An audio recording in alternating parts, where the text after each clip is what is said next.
Thank you so much. I want to thank all of you counselors for coming together, and executive team. Everyone's working hard and put in a full week, and I very much appreciate that you another half of a weekend day also for this conversation. Thinking about this, I have been really looking forward to this morning, and I think part of it is that the sense that we, for a full year, have just functioned under such duress, so many challenges, such a sense of urgency. It has felt, at times very kind of bleak, and how long can this go on? How the suffering is so profound, and now we're still a year into it. Certainly, our Monday night city council meetings have been very stressful, full of testimony of people who are very agitated, very insistent, a deep sense of urgency. It hasn't been easy for all of you on council, I think, to listen to that and to navigate these issues for which we don't have immediate solutions and ready answers. And it takes perseverance and backbone and courage to just keep going through these challenges. And so I just want to take a moment to tell you all how much I admire and respect you for the work that you are doing and recognizing how hard it is.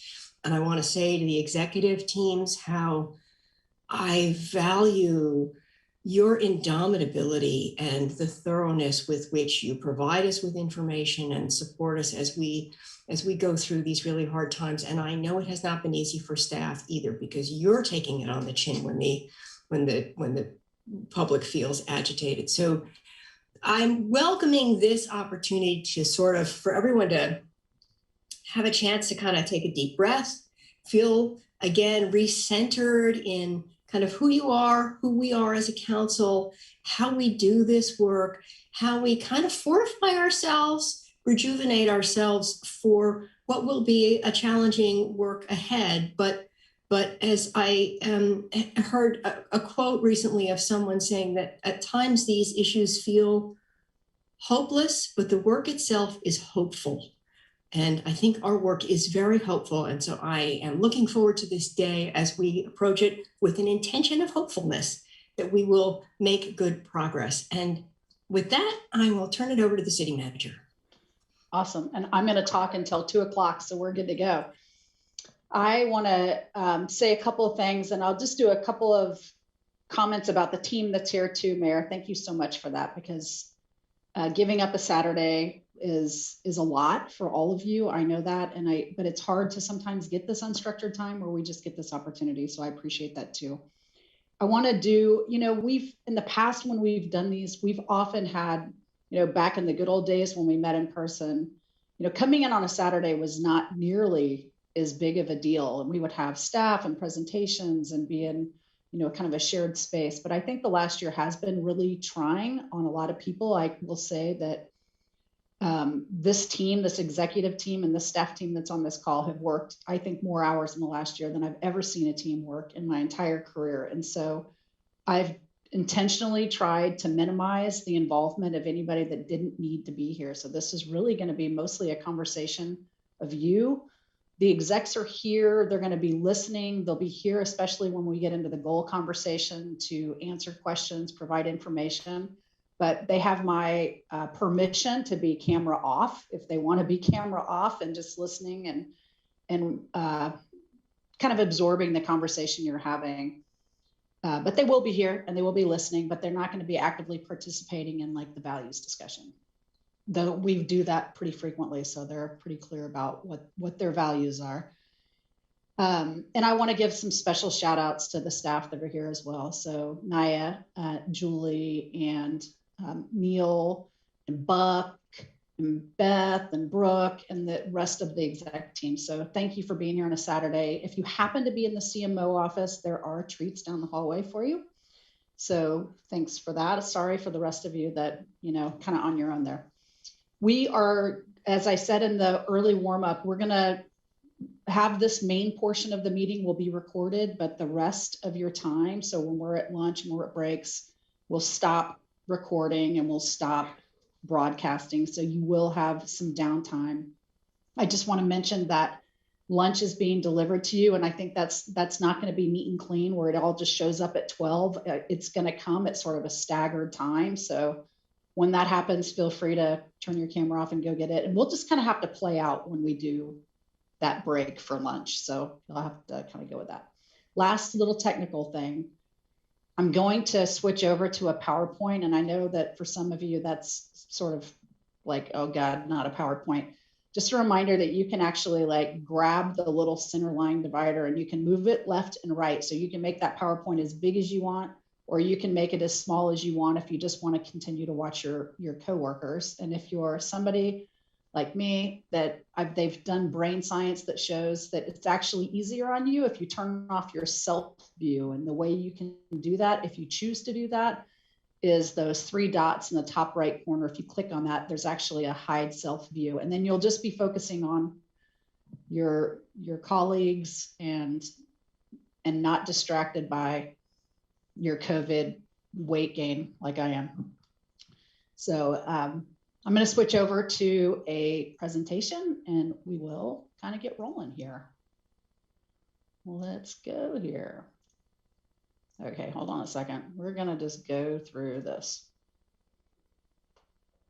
So we have talked to you. So each of the, if people are listening from home, each of the execs talked to one of you, your exec buddies, to talk about, you know, kind of what you're hoping to do today. And so this is kind of the big picture takeaways. I know that Laura said, I'd like to see a logo violation. And so I did that right off the top. But you were really clear. The number one value that you had for today was that you wanted to have this time to just really get to know each other a little bit and understand what everybody's priorities were. So we're going to do that. There was a desire to kind of recommit to the goals. There was not a desire to launch into a giant process, but there was a desire to kind of revisit the vision, revisit the goals, and maybe make some adjustments. So that is definitely going to happen today.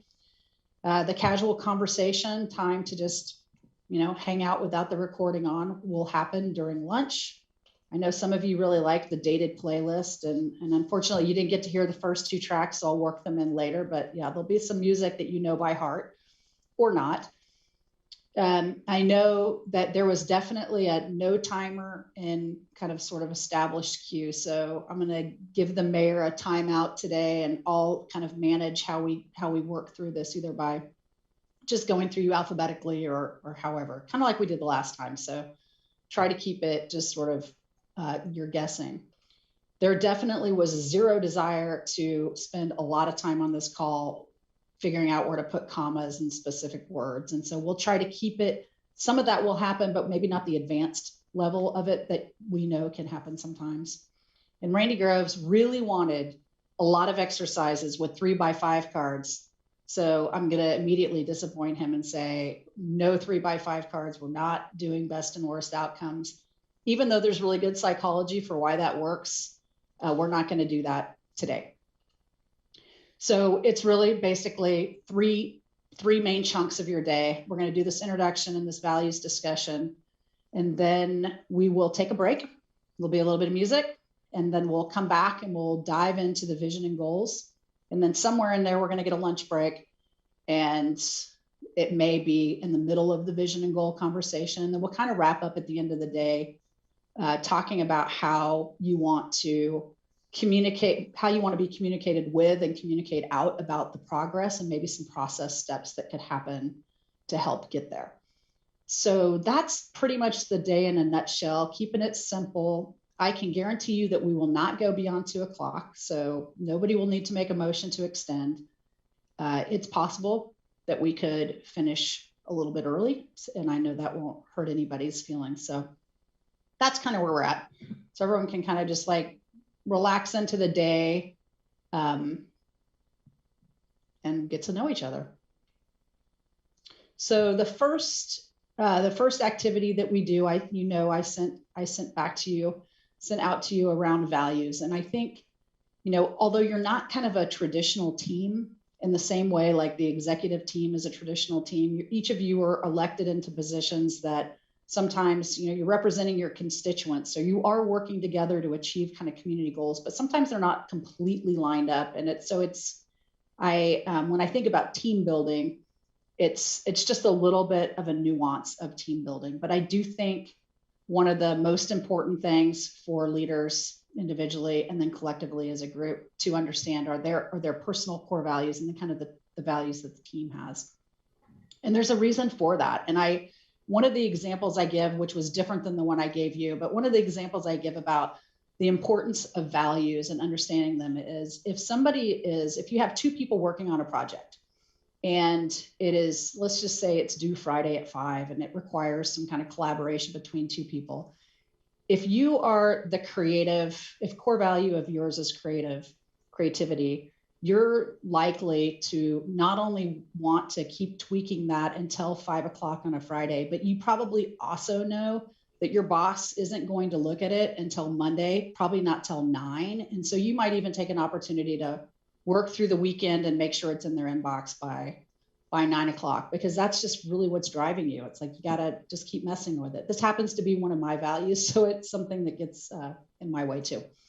But if you're somebody whose core value is family values, then you're really wanting to kind of get this thing done and wrap it up, because you want to leave early on a Friday. You want to spend time with your kids. You want to spend your weekend with your kids, and you don't want to spend your weekend on it. And so that makes total sense if you know that about each other. But if you don't know that about each other, the family values person thinks the creativity person is a slacker, and the creativity person can think the family values person just isn't as committed as they are. So it's little things like that I just think help understand like what can be below the surface, especially when you are working together to determine like, what is that vision? What are your goals and values? So I just think it's a good place to start.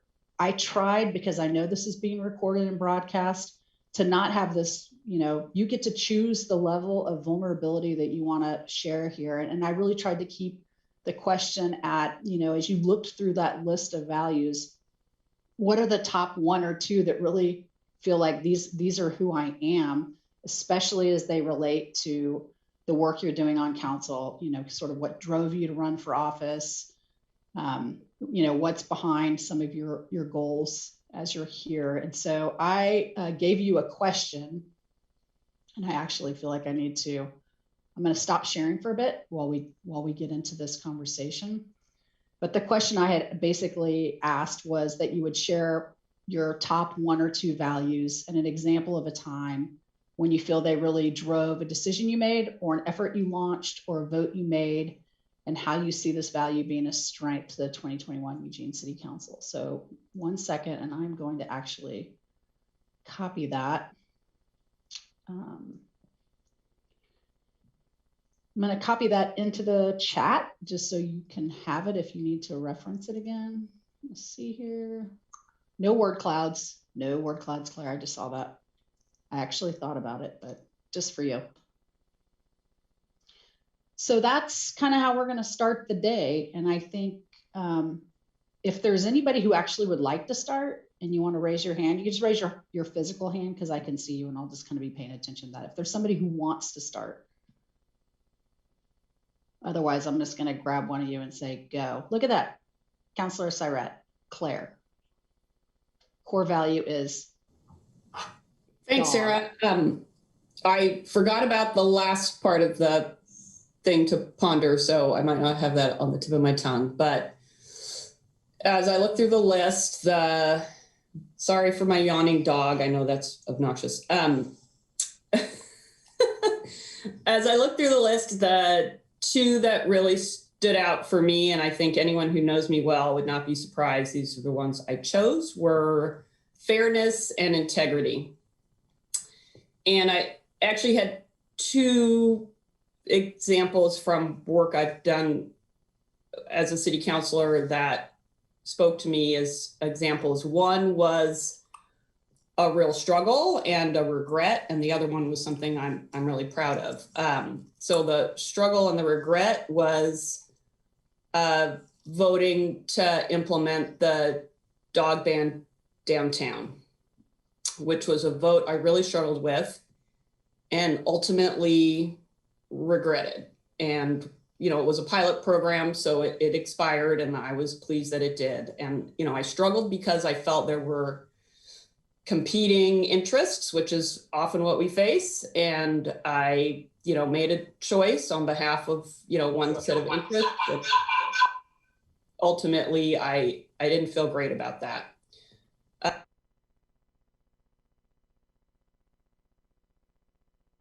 You're muted all of a sudden, Claire. So someone must have muted me because I didn't touch my computer. Yeah.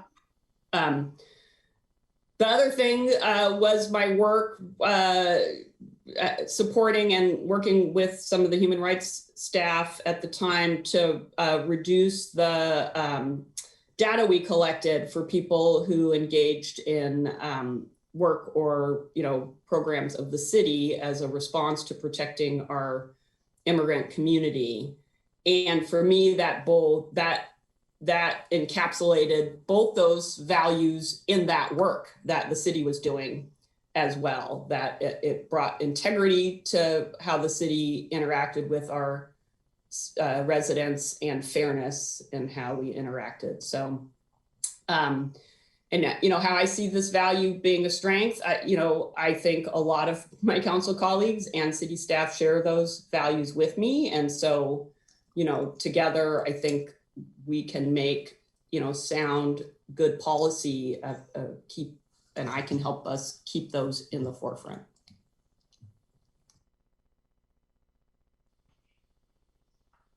Thanks, Claire. Does anybody else want to go? Randy? You know, reading through the list, like all of you, I'm sure there were many of these that I felt fit, some that certainly didn't. But my two were integrity and making a difference. You know, the making the difference is why I chose to run for office. You know, I care deeply about this community, and you know, it's something. Just kind of watching all the challenges facing us, it's something that, you know, I certainly hope I can help with. It's something that I'm committed to doing. My example, I think, falls more to the integrity piece. And again, like Claire said, I think most people who know me would agree that these are probably two things that I have tried to exemplify my entire career, my entire adult life, and even before. But the example I guess I would use, it's a little uncomfortable to talk about, but shortly after I became chief, we had a work group called the 90 series, which were non-firefighters that ran a paramedic ambulance during a period of time. It was a great idea. It was a good concept. It did not pencil out financially. It did not pencil out staffing wise because it was a small work group. And it was a time when the ambulance fund was severely stressed. And I made the very difficult decision to eliminate that work group. But I didn't feel this was anything that they had done wrong. And it happened to be a work group that evolved over time that were comprised of 7 women. When at a time we were trying to get more women into the fire service. So I made the decision, and it was my decision, that we were going to give them a year, recognizing we were bleeding red ink. We provide trainers to prepare them in technique, which helps in some of the physical aspects. And we connected them with Steve Offeroth, who got every one of them on a very good physical development plan. And at the end of that time, it wasn't an overly popular decision internally, and not that the other firefighters were wanting to bring women on board as well, but the fire culture is one of you prove yourself, you compete, and you select who you select. But we had a lot of people that also just jumped on board and helped with the process. But it was one of those things where, making that decision, knowing we were going to still be losing money, and also the clash of cultures. But It wasn't as successful as we wanted it to be, but more than half actually qualified. Some elected to move on to other positions. We have one woman who's does a very good job in another role in the city, actually two of them. Some of them moved on to other jobs. And then we have one that's now an engineer and very successful. But it was one of those things where I felt integrity as a leader, that it was the right decision to make. Thank you. Thanks, Randy. Any other willing jump-ins? I'll be a willing jump in. All right. And then if somebody wants to go next, you can just kind of hold your hand up. This was a really good conversation starter for my one-on-one yesterday with Michael Clues. We had a really fun time looking at this list. And there are so many that speak to me. It was difficult to narrow it down to a top two, but there was one that my eyes went to right away. And I was reminded of my grandparents, my greatest generation grandfathers, both of whom were World War II veterans, one in the Army, one in the Navy, in the Pacific arena. And that's service. Shortly after 9/11, I was on the air in San Diego, and I wanted to give back to my country. I wanted to serve, but there's a core component that doesn't want to take a life. I could not see myself pulling a trigger. I mean, unless someone was coming into my house and threatening my family, it's not who I am. And so I just adopted a dog, my late dog Noobs, my German Shepherd Doberman, and I realized that I had a role and a responsibility to my dog, and I could find other ways to serve without ever having to pull a trigger, and hopefully prevent others from having to go into harm's way as well. And so I started to formulate, or I started to find ways to give back, and that started with campaign work. Flash forward decades later, I find myself serving 8 years on the LCC board, and just 2 months now into this job. Service is the guiding light. The others that, making a difference, absolutely. I liked truth, but I think trust trumps truth, or supersedes. Trying to change my vocabulary there. And maybe it's my love of Starfleet, but exploration, and I would add of the human experience, and love and loyalty go hand in hand. But if I had to narrow it down to one, it would be pretty clearly service to my community, service to my city, service to our state, and service to country, in a way that utilizes my skill set for whatever greater good that may be. Matt, you just became the Renee Gruby of the city council, who does the same thing. Like, oh, you want one? Let me tell you the other 6 that I really love to. And I give her a hard time about it every time. So thanks. I hope I did the assignment, though, by narrowing it down to one. No, it's great. It actually helps kind of flesh it out. And I think, even hearing about some of your experiences about like just the challenge of what it was like to cross certain things off the list is really interesting. It says a lot about who you are. I think Jennifer wants to go. I just feel it. I so do. I so love sharing about my personal life. So I really like this list because I realized that depending on what angle of my life I thought about, different ones would jump out at me.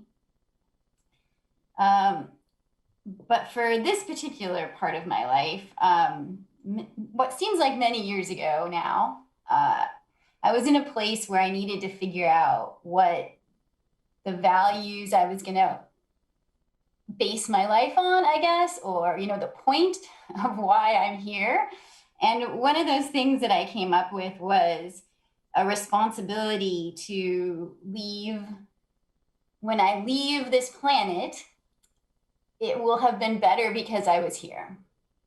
And so I circled future generations because what that value meant to me was to make things better, not just for me right now in my own place, but that ensuring those things I do have an effect down many generations down the road, that the decisions I make, I'm thinking about, it's not just about my 80 so years here on this planet. It's about all the years after that. And so that's always been something really important to me, which is one of the big reasons why I'm here, probably very likely. And the other thing that matters to me a lot is family. And when I circled those, I realized that they're oftentimes at odds with each other, because I end up spending a lot of time and emotional energy and on this, which obviously cuts into the time and emotional energy I can spend on my family. And so they're both very important to me, but at times it is a struggle to balance them. And I think we all probably have that in our lives. But circling them and kind of acknowledging it on paper, I think, I don't know, was something I probably hadn't really done except for just to think about it. So.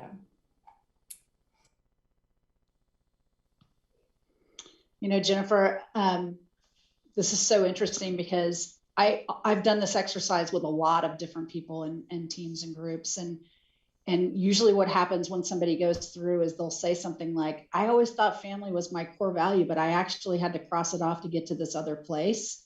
And you're, I think, maybe the first person where you've had like the two things that drive you that might be in conflict and how hard that would be. There's a lot of people that have family values and it explains it, but the future generations and family together I could see how that would be really an interesting challenge. So thanks for sharing that. Because I know you don't want to share your personal information, but that actually helps me understand a lot about you. Mike, do you want to go? Kind of look, you got that look. I might as well, I suppose, here. I'm going to risk doing a Renee and Matt thing here in that there were 4 of these that stuck out at me, and it's an incredibly long list. There were actually 3, and there was one that wasn't on the list. The ones that I chose were integrity, justice, kindness, and the one that wasn't there was unity. And that's a thing that means a lot to me as well. People come together to do stuff based on a unified value of something, whatever that is. And I think that's important to me. That speaks to me. The justice and kindness piece are, I don't know whether justice or fairness is maybe the right word there too. That one jumps out. The integrity piece for me is probably the one that jumps to mind as most important to me. After a chunk of my life being devoted to words and writing things and, working with people in that sphere, words are very important to me. Things we say, and I'm just as guilty as anybody, if not more so, of babbling on and ending up communicating things that I don't necessarily mean, but I've used the wrong words to speak. But when it comes to the realm of making a promise or committing to something or explaining When we do things like resolutions, to me, words mean things, and the integrity of both keeping that and meaning what you say are important to me. It's why I'll be a pain in the backside and argue about the specific wording of things, because it actually is important to me to say what you mean to do.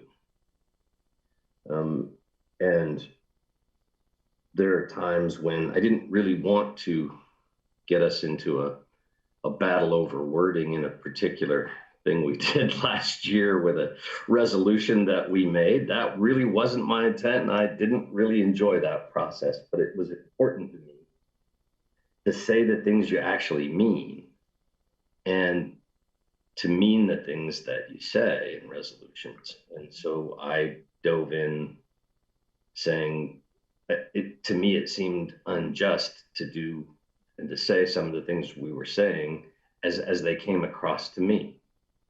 And that's why I battled a little bit and pushed back on the wording of things, because that matters to me. I would hope that we all, it's something I try to do, is to make sure that when we're making statements as a city, as a community, as individuals, that we actually commit and mean the things that we say. So that was an important word that stuck out at me. Thanks. Thank you.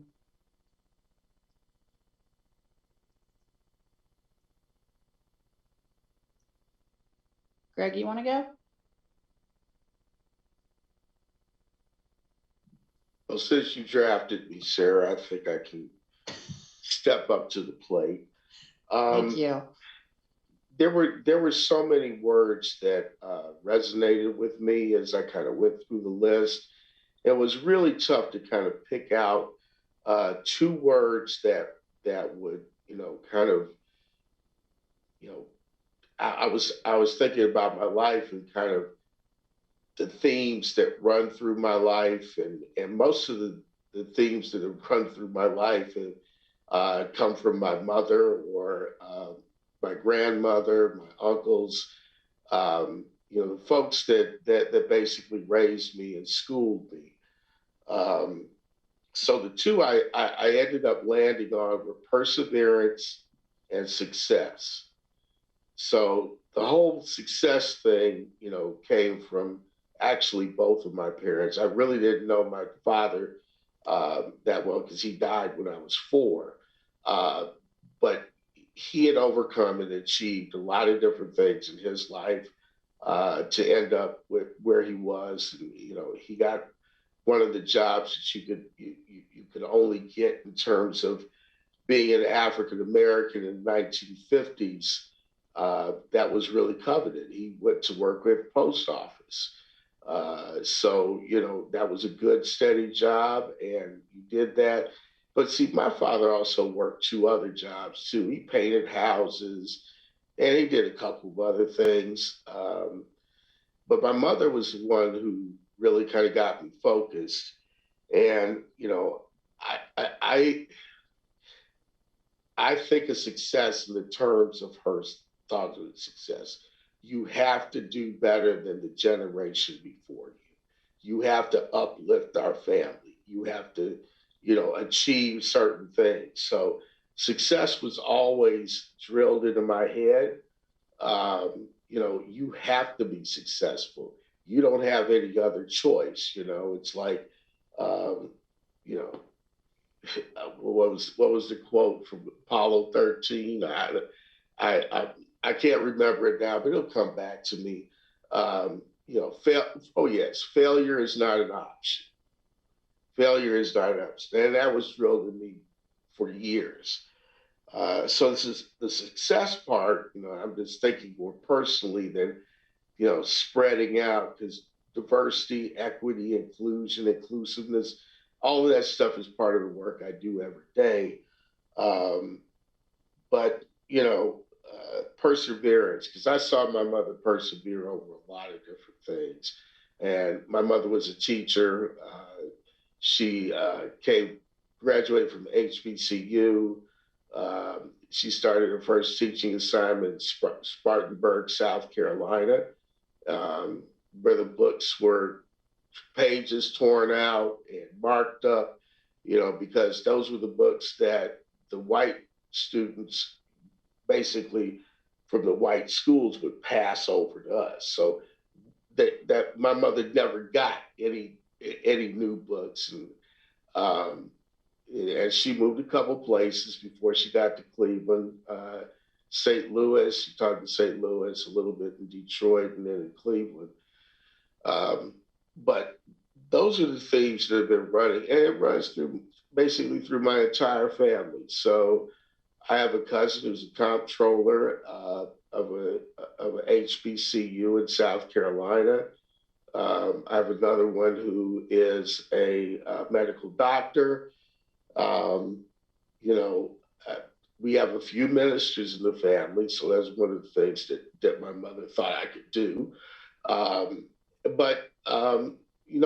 I just point to those folks others of us of this generation are and have been successful. So, one of my other cousins, he's a vice president, Sarah Lee. I should mention that because people like to, I want this, and this, all the cakes, breads, and stuff like that they make. But I just wrapped this up with, there were just too many things on that list that really got my attention and made me stop and think. But the two that just jumped right out to the front of the pack were, the being successful, and then understanding that in order to be successful, you have to have perseverance. You have to persevere through difficult times, difficult things, find out how to get around it, get over it, or get through it. But you got to keep going forward. So that's my story, and I'm sticking to it. Those core values will be, when we talked about like value for the council team, that perseverance is something I think that will help everybody here on this, including the execs and staff. Really appreciate that. I thought for a minute that Chris Skinner or Heppel were going to jump in and help you out with that Apollo quote. And I was like, oh, that's why we're here. We're here to help with quotes and movie references. So we have Mayor, Emily, and Alan, I believe. When do you want to go, Mayor?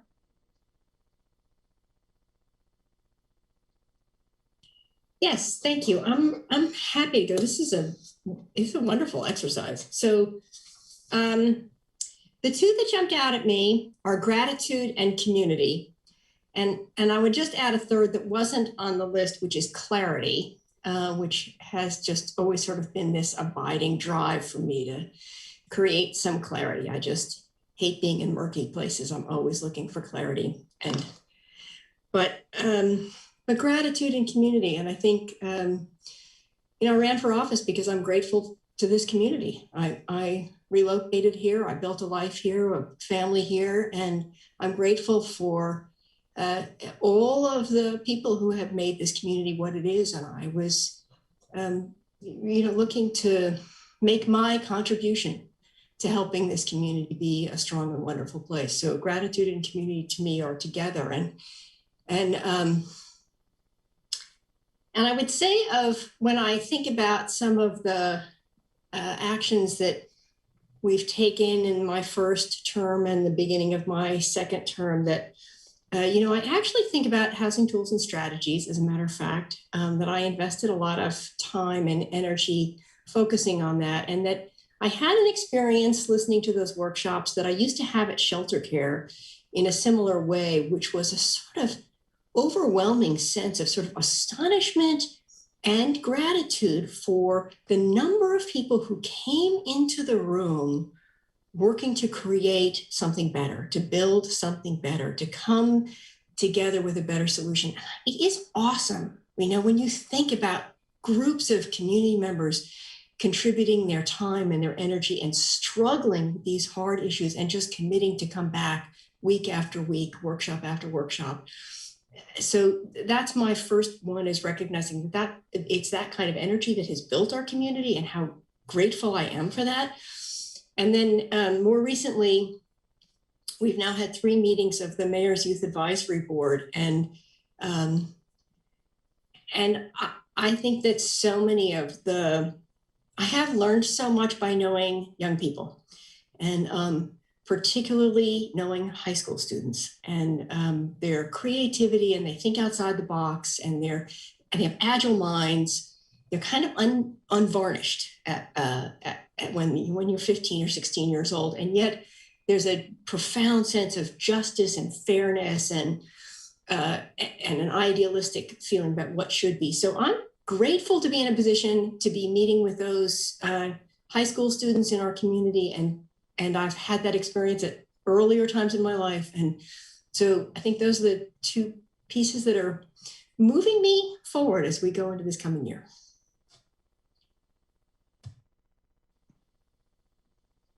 I don't know if the rest of you have had this experience, but as people have shared their words, I've been like, oh, of course that's your value. You said gratitude, and I was like, of course that would be your first word. You sort of live into that value, or at least that's how I experience you. Now we're down to sort of rock, paper, scissors between Zelenka and Simple. Alan, you're problematic because your first initial is an A and your last one is a Z. So I never know whether you should go first or last or both. I know in grade school, they would always do an alphabetical last name. And I was always, not paying attention because I didn't have to. But then once in a while they switch it up and say, okay, alphabetical first name. And then I'd be first. And I'd be like, what? Like, I haven't done my homework yet. I'm still working on it. Yeah, right. So when I walked through this list, I kind of checked off words that resonated with me, as many of you did. And I did pick 2, but the ones that resonated with me were community, contribution, creativity, efficiency, environment, future generations, integrity, respect, stewardship, success. And those all had meaning to me, and I reacted to those words. So the ones that I delved into more were the 2 that made the most, were the biggest ones for me. The first one was giving back, and I kind of combined that with leadership. So giving back through leadership. That's kind of what Jennifer said about leaving the planet a better place than when we got here. And the second one was making a difference, or I say it differently sometimes, having an impact, or getting something done through pragmatism and persistence, or perseverance, as Greg said, versus the all or nothing kind of standing on your principle and not compromising and therefore not accomplishing anything. However, and so not having that discourse and not trying to get somewhere. The last 4 years has really been troubling for me in a lot of ways, but the most impactful way is just the way that the discourse in this country has shifted to we must win, we must demonize the opposition, and being very uncivil about it. And I think that's really bad for our democracy, and bad for our country, and bad for our community. And I see it happening here at the local level too. It's not just, it's pervaded throughout the entire country. And hopefully we can get over that and go back to more normal conversation and civility and trying to get things done, even though it's just incrementalism, but moving the ball forward to make that impact and making a difference. And that's the one, those 2. So giving back through leadership and making a difference, or getting something done, are the 2. Example, I hearken back to paid sick leave conversation that we started a couple of years back. And arguably one of the biggest and most impactful things that the council's done in the last 10 years that had the most impact. It ended up being the basis of state law. And when we were doing that, there was a lot of give and take, and a lot of people had their opinions. We had 170,000 opinions on this one, and moving that through the process of getting something done. You know what, Mayor Piercy and Claire and I, we settled in on, let's have like these 5 core principles of what we want to accomplish, and set that as a framework, and then listen and compromise to get people to buy into that, but also to strengthen it and put the flesh on the bone, so to speak. So, and I did that because I really wanted to get something done. It wasn't necessarily that important to have exact at the beginning, because it didn't look like that at all, and it never really does. If we did that, we would have failed. But so we did get something done, and it was pretty powerful because we involved people, but we also were persistent and pervasive. But we listened and compromised and moved incrementally towards a goal. That's really interesting when you talked about, like, let's just focus on those 5 core things, because that's been pretty consistent in some of the other ways that you present things, like with the work of the ad hoc committee and some of the Northwest Natural Gas piece. Like, can we just do these 3 things or answer these 4 questions? And so you think that like the way you sort and think about information is part of just let's get it done, or was there something else on your list? You went through that list really fast that has you break things down like that. Well, my 2 were getting something done and giving back to leadership. So in order to be in that position of paid sick leave and be able to move that forward, you have to provide leadership to get to and then that personal ethic about giving back, because those of us that are fortunate to have the time and the skills to be able to do that, I think have a responsibility to do that. And, you know, kind of one of my heroes, Martin Luther King and John F. Kennedy, both just kind of exemplified that in their whole entire lives and careers. And so I take that as kind of we need to be able to give back because we can. Thanks. Somebody has to go last and sort of like that cleanup, Emily. That's me. You can have your cat go first if you like. Yeah, no, boy, those values, I don't know if you want to hear about them. I hate these things, so I started Thursday evening, which is good because otherwise I would have been doing it this morning. A lot of the things, you know, on the list were easy. Yeah, that's me. No way, not me. And like something that's really valuable to me are fun and humor, but that's certainly not why I ran for council, and that's really a good thing. Personally, my core value is kindness, but when I thought about why I ran for council and my core values, it's fairness. And in order to get to fairness, we need to make a difference. So for council, those are my top 2. And fairness requires compromise, and making a difference requires perseverance in spite of unimagined frustration. I didn't pick in a specific example because I used my desire for fairness in every decision I make. And that's why I think the most important thing I do is talk to and listen to people so I know what their experience and desires are. And it takes a lot of time and effort, but I feel good about my decisions even when they're ones I don't want to make. I like this job because I learn a lot. And sometimes I hate this job because I don't feel like I'm making accomplishments and people yell at me, and I don't like that. But I'm going to strive every day for the rest of my life to work for fairness, and it's embedded in me. When the Easter Bunny was making baskets and there were chocolate eggs, not only did each person get the same number, but they had the same number of blue ones and pink ones and yellow ones and green ones, which is, you know, it's not important. They didn't care, but it was important to me. And a trite example, but I said I didn't have examples.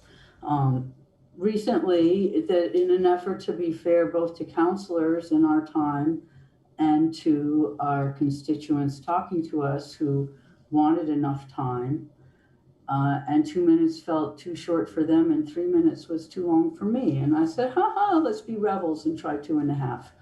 And that's a compromise that I think has worked out very well. And that came from an effort to be fair. So that's my core value, is fairness. Thanks. I'm really glad you shared the fun and humor and kindness. You know, I had an older brother, and so I can remember a very frequent vocabulary of mine was, "That's not fair." And the words back were always, "Life's not fair." So we need more of you, Emily. Does anybody else have this is so awkward to do on a Zoom call, but I'm just curious if anyone has like either a backseat of something that they like, oh, I wish I would have shared this, or a question. A thought. We have Greg. One of the words that was on this list that I didn't put into my top 2 was faith. And if I hadn't come up in the church the way that I did and know the Bible backwards and forwards, not as much as I used to, but my mother was deeply religious, and it's also notable that I have 12 relatives that are ministers in one faith or another. So,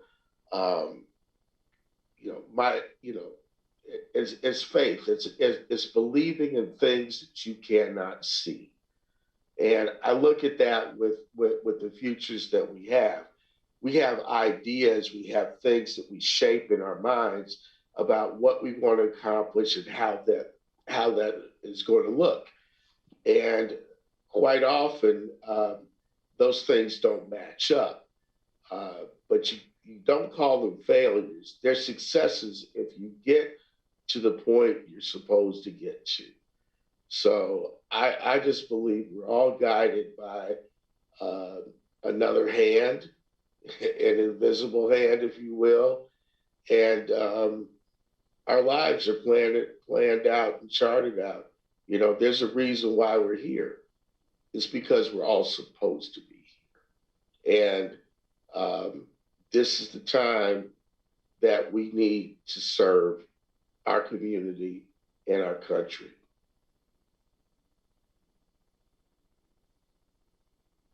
Thank you, Greg. Alan. Well, this one wasn't to add to mine, but it was one of them that made me chuckle when I read it, and it was travel. Because the first thing that popped into my head was that Southwest commercial. It says, "Want to get away?" And I think we've all experienced that on council. Like, wouldn't I love to get away? But you stay there and you persist. But that one made me laugh.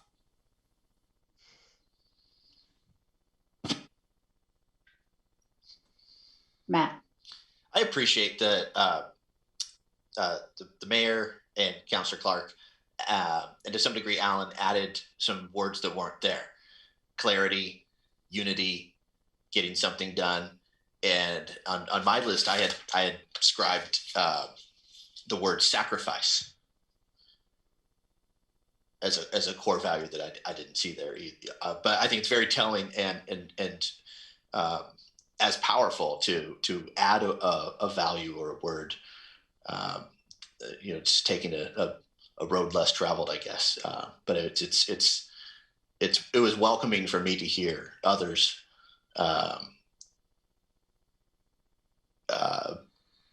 explore beyond what was on the page. Claire. Yeah, thanks for calling that word out, Matt, sacrifice, because Emily's comments about, it's hard to be in this spot sometimes. It's a privilege, and it's also can be a burden. And one thing a lot of people probably don't realize about me is that I am naturally an introvert. And so, being at the council table with you all feels good. That's a space that I can occupy comfortably. But some of the other things that are called upon us as public elected officials take a toll on me personally. And it's not just about people being angry at me, but, just being out in that public space, so I have to be mindful of that in terms of my self-care, that's not a natural state for me. And so Matt calling that out, that word sacrifice just triggered that for me, and I thought I'd share. Yeah, I really appreciate that. I've heard a number of people talk about, for all the people that have really struggled with COVID and the sort of staying home piece, I've heard from easily as many people that have really thrived during this time, because they're either one, not really great at setting boundaries, and so it sort of forced some boundaries and time out, but also just what you said, it's like you get called to so many social events and functions and meetings and long days that, I think it was for some a welcome break in their lives. And there's people that are thriving, while the rest of us that are like the extroverted huggers are like, can we please come out? Yeah. Any other thought? Oh, go ahead, Mary. Yeah, I love that thought of Claire's and your comments on it, Sarah. It completely resonates with me. I think in some ways this time has really offered an opportunity for us to sort of reflect on where our strengths are and move forward. I had one other word that I added to the list, and it's related to other words that are on there. And the word I added was affiliation. And it's kind of related to community. It's kind of related to teamwork. But I think that, one of the things that motivates me is that I really like working with council. I like working with all of you. And that's an important value, that I like being part of this circle of people who are striving and struggling to do this work and to do it well. And so being part of that there's an aspect of strength to it, and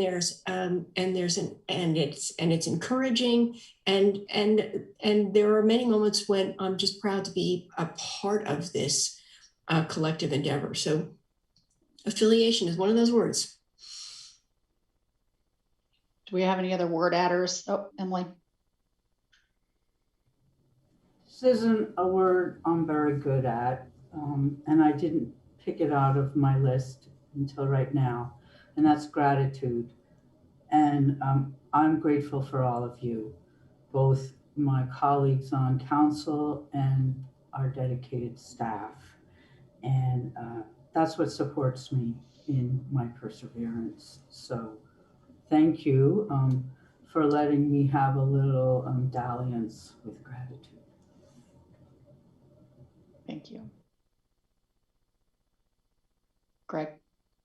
Oh, just one thing. Claire, I have to say thank you because you have taken some heat off of me that I've been feeling for quite a few years. My ex-wife is Claire's constituent, and so she goes after Claire far more than she goes after me anymore. So thank you, Claire.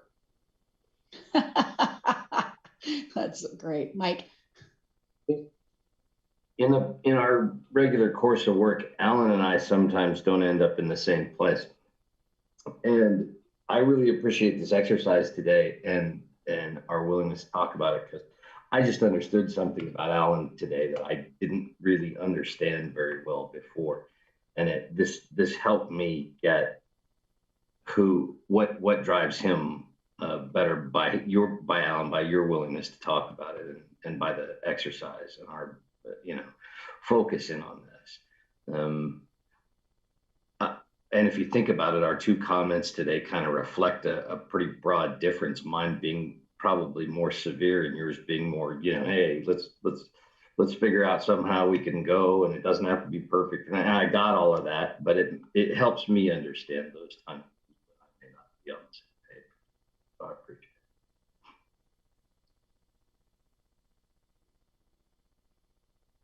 it. Any other comments or questions? All right. So I know we've only been doing this for an hour, but I think it's good to take a pause between this and when we start just looking at a PowerPoint and charts again. So we're going to take like a 2-song break, which is like 7.5 minutes, which should be good. So we'll take it. You'll know when the second song is over, that the break is over. And let me just do that. So you are free to turn off your cameras and turn off your microphone, and I'll see you in a couple of songs. Will you be doing an interpretive dance during these songs, Sarah? Yeah, but I'm gonna turn my camera off.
I will share a couple of things. That one, I love music. It's like a core of my soul thing.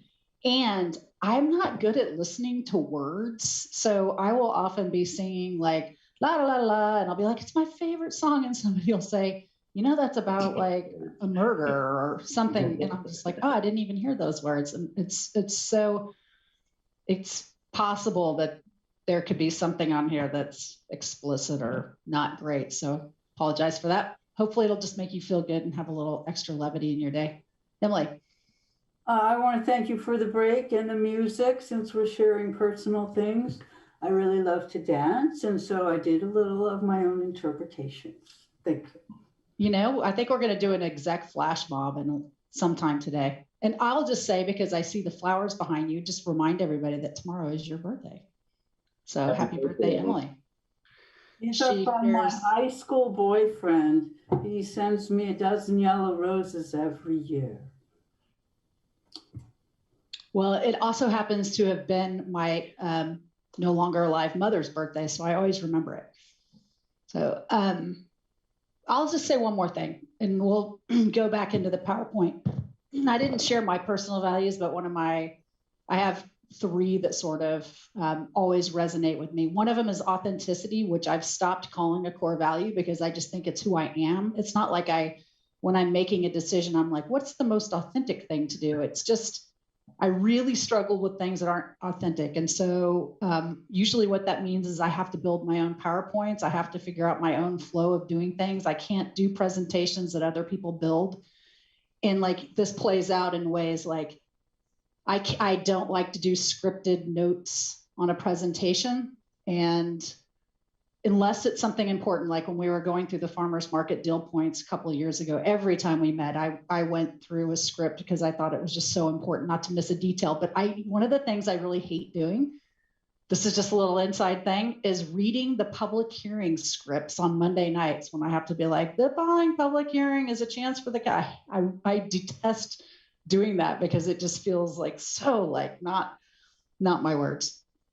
And I'll just tell you the other 2 are making a difference in stewardship. So I'm in good company with the rest of you, and we can talk more about that at another time. I just thought I would share it because it may come into play with some of these presentations. All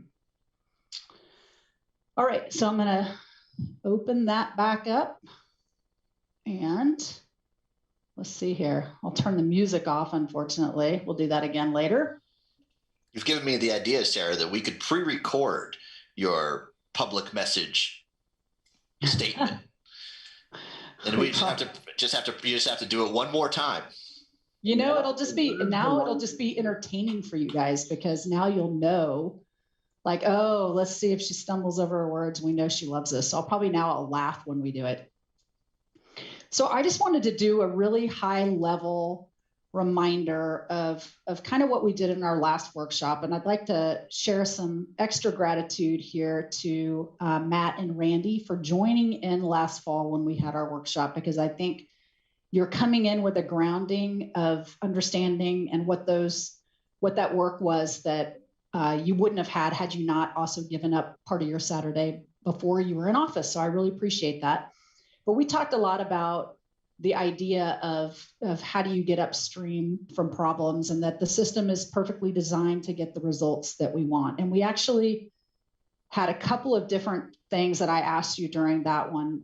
We asked 2 questions. One of them was when we were using that metaphor, like what was really in the rapids for you at the moment? And that was the things that like right here happening that we're really concerned about. And then the second one, I'll go to that slide next, was what are the things that, if you remember, like if you can get tunneled visioned and not see the other things. And it was like, what are the things you're afraid we may lose sight of? So the rapids conversation, you know, this is pretty much where everybody was, and it may still be where you are. You may feel like you're still in the same rapids. So these are words that you used, and I took them out of the notes that I took, but, you know, homelessness was definitely top of mind for everybody. People use the words transients and vagrants and trash. So it was sort of both of those impacts. A lot of kind of front and center things around the police reform discussions, the organization's financial needs, as well as our communities, that sense of isolation. Definitely, Mayor, you mentioned this in your opening comments, that kind of urgency and pressure related to both the emails that you get, the public hearing comments that you're getting, just that intensity of, maybe demand is the right word. A lot of concern around business closures. Remember, Denny had done a pretty impressive presentation on kind of where we were at economically, and then ongoing concerns about public health and COVID-19. So these may still be front of mind for you. And then you had some things you were concerned we might lose focus on in the tunnel. Happiness, fun, and community. So this kind of resonate with you, Emily, and your kind of core value. Some concern we'd just like miss out on the long game. And this was really on a number of subjects. Somebody used those specific words, but there was a lot of talk about this, like the long game on climate, the long game on housing. Like we get so focused in on just taking care of the crisis that actually there was one comment that crisis would shift to chronic. And I think we're seeing a little bit of that in the comments that we're hearing. Concern that, you know, that short-term economic crisis, we'd miss that bigger opportunity to not only work on our prosperity work, but the opportunity to build back better, that we'd be so busy just fixing problems that we'd miss that kind of major opportunity we have. And downtown, you know, I think this idea of, you know, the upstream solution to so many things we're facing around mental health and addiction and poverty. I think this council has never, you know, the city council has never really played in that world of mental health and addiction, and most cities haven't. And I can tell you, every city manager that I talk to in Oregon and across the country, everybody is trying to figure out what their role in that might be. So that's kind of an interesting shift, I think, in city functions. And the long game on housing, and that we would somehow lose out on our creativity and innovation. Let's see. What's interesting is you're in good company. So we have done a survey, and I know you guys know this, but we did a survey as part of COVID-19 that we did out in the community. Laura's on the call, and she may be able to provide more texture to this. We probably need to do a work session where we can really dive into the results of that. But there were a couple of questions I wanted to share with you. So we aren't going to go in deep, but there were 3 questions we asked at the end of both the statistically factual survey that ETC did. And I think it may have also been on Engage Eugene. And if I could be wrong about that, but super interesting. So top 3 most urgent concerns for Eugene in the next year. This is, you can see right here, if you just go across the top big ones: homelessness, business economic support, COVID concerns, housing, jobs. Let me just pull this one down. Vaccines, schools. I mean, you can really see though, if you put together the housing here and homelessness, you really start to see that, you know, a lot of the things that you're talking about are really front of mind for people. We then asked them what they were concerned about in the next 3 to 5 years, and it shifts a little bit, but you'll see that the concerns around homelessness and housing continue to be really at the top. You'll see a bump up in climate and environment, and continued concern about jobs and businesses. So this is kind of the question to the public of like, what's in the rapids and what are you afraid we'll lose focus on? So even without doing a huge public process, I would say you're pretty well aligned with a lot of what we're hearing. And then we asked a really fun question about what makes Eugene special. And I think this is just a high level kind of important way to get grounded in terms of what you're going to talk about going forward with the vision, values, and goals. But, you know, our location, our people, you know, the college town U of O factor. And then I think one thing that was really interesting is that people really have an appreciation for the city infrastructure and services. So, which is also shows up in the arts and culture piece. So we didn't pull them out separate. So you see, I mean, we did pull them out separate, but if you think about what people get here in terms of their arts and culture experience and their, you know, parks and recreation centers and, you know, police and fire and all the things we do. That's actually a lot of what people really love about Eugene, and that we're caring. So those are high level. And again, I think that it would be good to have the team come forward and we'll do a presentation and we can give you far more detail on all of that. I'll pause there for just 1 second. I'm actually going to pause and stop my share just for a second before we go into the vision values and just see if there's anything any of you want to ask about that or say about that. Like Bill to see your face. Claire. Well, I thought it was interesting to note on that last graph that there was like 34 who said not special. Not special, I know. I mean, I can understand why someone might say like, you know, lots of places are special. But, you know, I moved to Eugene, to the Eugene area, Lane County in 94. And it really didn't take me long to realize how special this city and the larger community is, in terms of the caring, the creativity, you know, and at that point, it never occurred to me that I might one day serve on the city council of this new home that I'd found. But after I'd been here 2 years, you know, I moved from Southern California, from Long Beach, LA area. I mean, it really became home. And when I would travel back to visit family in Southern California and come back to Eugene and land at the airport, or drive back into town, I'd always say, it's so great to be home again. And, you know, I do feel like Eugene is special for lots of different reasons. Yeah. 38 people. That. Okay, I'm sorry. Go ahead, Sarah. No, please. No. I was just going to make a quick quip that 38 people clearly haven't heard the Dolly Parton song. For sure. I have. If you don't know, Dolly Parton. Don't make me put it on the playlist. You should put it on the playlist. I have a Dolly Parton song. I just don't have that one. What did Alan say? I didn't hear it all.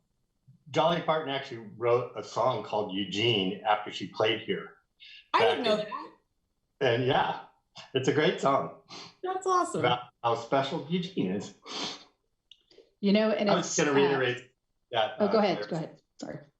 Which was in a former life when we used to be able to do this, and I was a consultant running all over the West Coast. I'd go to a billion cities, and for 9 years in a row, I was MVP Gold on Alaska. So I was always flying, and I would fly back into Eugene coming from LA or the Midwest or Seattle area or something like that. And I'd come here, and then as I was landing, I'd look out and I'd have the exact same thing that Claire was experiencing, which is, this is a cool place to live, especially from where I just came from, and how crowded it was and how unremarkable it was, and then driving home and there was no traffic. I would say that again.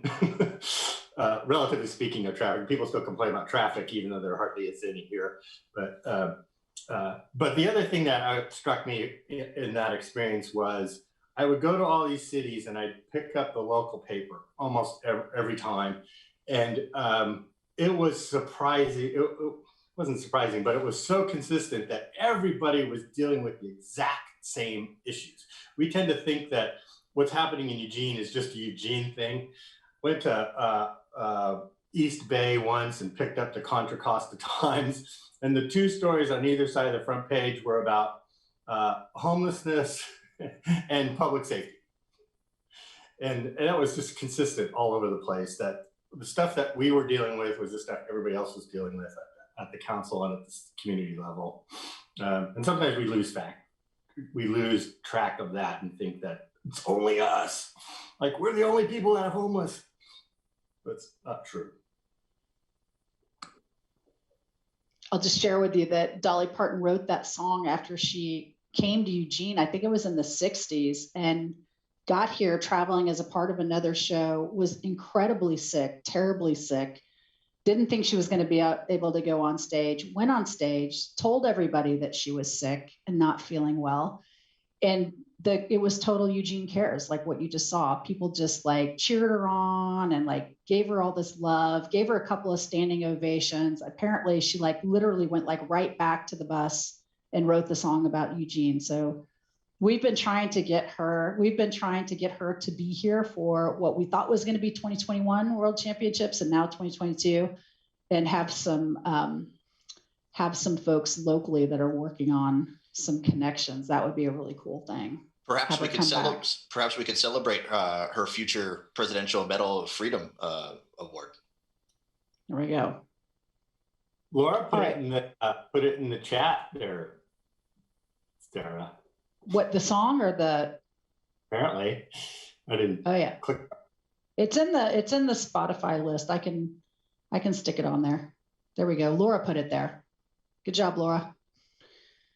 All right, I'm going to hop back on, and I'll just keep doing this sort of periodically, going back and forth between sharing, not sharing. All right, so we're going to move into the vision and goals conversation, and I'll just give a little tiny bit of history on this. And I know you got some of this when you were meeting with your exec buddies, but the last time that Eugene did really a big in-depth look at goals and outcomes was in 2010. As Randy knows, he was on the executive team, and it was a long process. We kind of the council went through and did some wordsmithing on the vision statement and the goals statements, and then went out to the community and said, hey, community, in order for you to know that we're doing these things, what outcomes would you need to see? And we heard back from them. That's really simplified. We did it in a number of different ways. We did outreach around the entire community. In fact, I went back and looked at some of the presentations, and there was pins all over in every ward. And I think it's one of the first times we actually did an incredibly thorough job of making sure that the feedback was very balanced across the city. And we were at tailgates and the farmers market and all those kind of regular places too. But those outcomes kind of rose to the top, and the council selected them. And we've been basically working on those for 10 years. And they've been, there's been some that have been more front and center than others. But I think one of the things that was interesting in your conversation was, even today in 2021, they're in a lot of ways incredibly relevant. And not only that, but I think because of the pressure that all of you are under, there's not a big desire to go back out and do any kind of a big process, that there's some tweaking around the edges that could probably happen, and some goal language that needs to be added. But I would just say across the board, based on all that I heard from all of your conversations, there's not an appetite, nor does anybody really feel a need to do that, to understand what the community really cares about right now. So I just want to kind of set the expectations for today going forward. So we've done all that work to get us to today.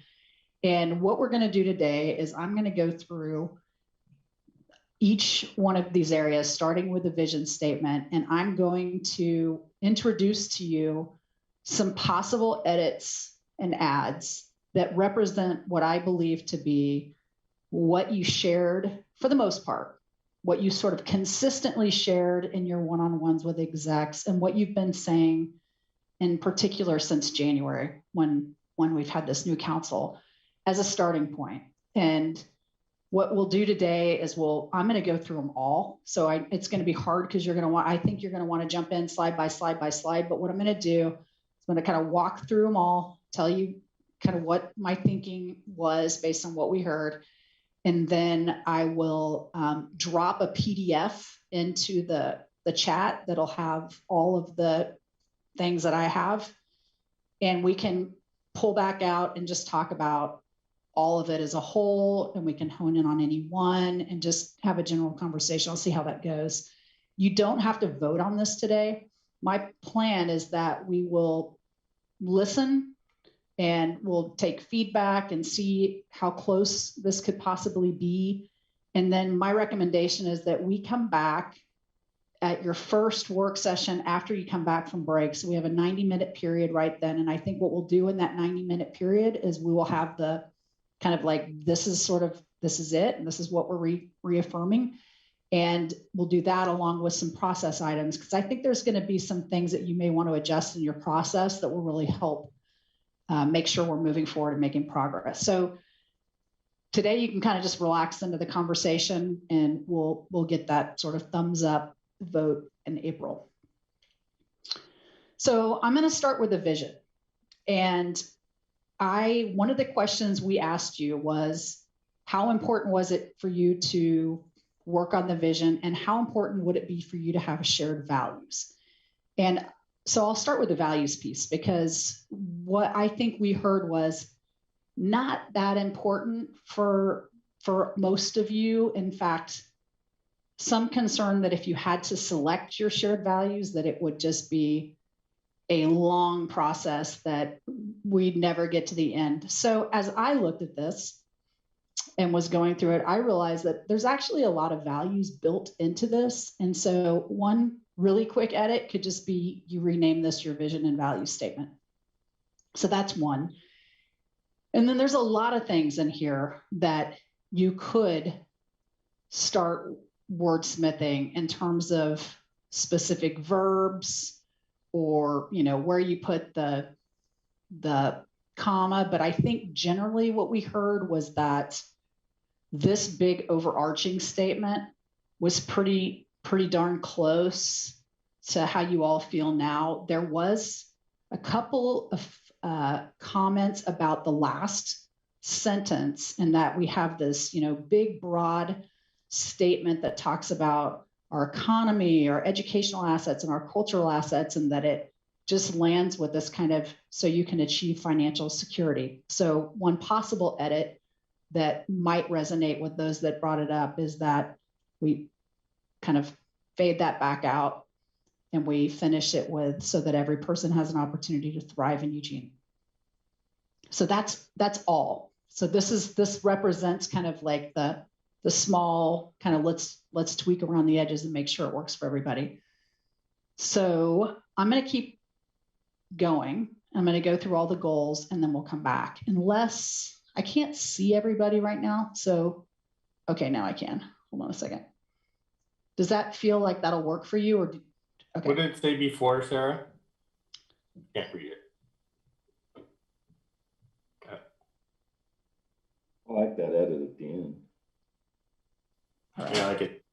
All right, we'll go to the next one. I've moved them in order, not because they'll be moved in the end, but because I sort of, I'm going through an order in terms of what I think is small to larger edits. So this one, fair, stable, and adequate financial resources.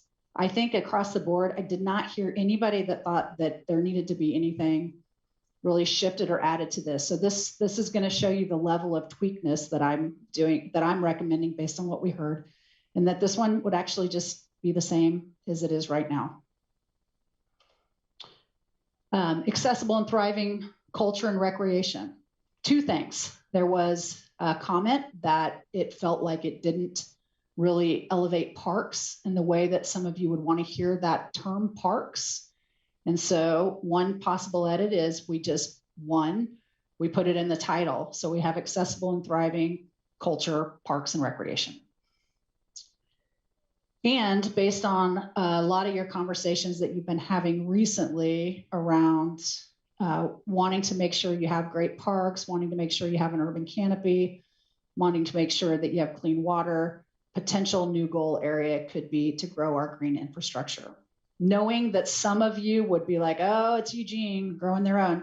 But I do think this helps really understand how parks are part of our infrastructure, how our urban forest is part of our infrastructure, and it could potentially capture that work that you may want to see happen over the next few years. So that's it for this one. Sarah, can I ask a quick question on that? Sure. And so by green, you mean outdoors environment? Yeah. Parks, trees. Landscape. Yeah. Okay. We're not going to paint everything green. No. Yeah, actually that was part of it too. Measure 91. There you go. You know more about the measures than I do. But yes, I knew somebody would bring that up. All right, this one, we're starting to get deeper into it. So this one feels like an area where we have an opportunity to capture a lot of the work that's been happening around both how we're working with our social service providers and how we're addressing equity in the organization. So no change to the title, but this first sentence, a government that works openly, collaboratively, and fairly with the community to achieve measurable and positive outcomes and provide effective and efficient services.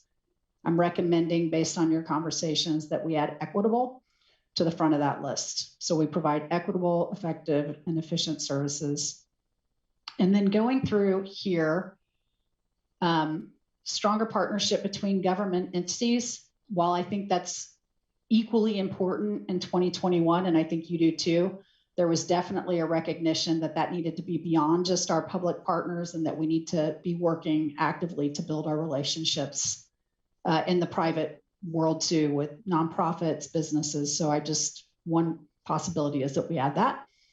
And then an ad that a little bolder, but speaks to what we're hearing from you, is that we also have a bullet that includes inclusive and equitable systems and services, which could get to some of the work you've talked about around racial equity, around all of the work we do, systems work we do. So we'll come back to all of this, but that's one that I think could speak to that. And it really does, to me, fit under that sort of governance model. And it kind of dives into what you expect from your organization as well. So it's not just about the work you're doing, but it's also about the work that you expect me to implement in the city. Sustainable development. This one, I remember a couple of us were here doing this work in 2010, and there's so much that can fit into this one. It's sort of a lot of what we do at the city. So you had some energy around this one. So here's some potential things that might meet your energy.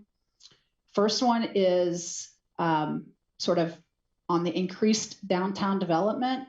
You had some energy around how we sustain that and also the riverfront. And so one option is we change that a little bit. So we sustain our downtown and riverfront growth.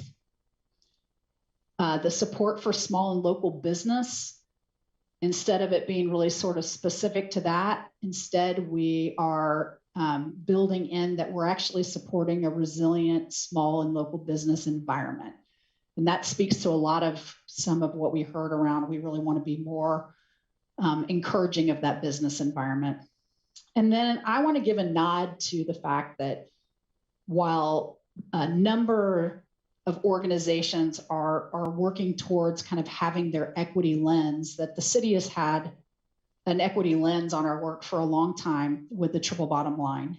Although we have had criticism in the past that maybe the social equity piece hasn't been as strong.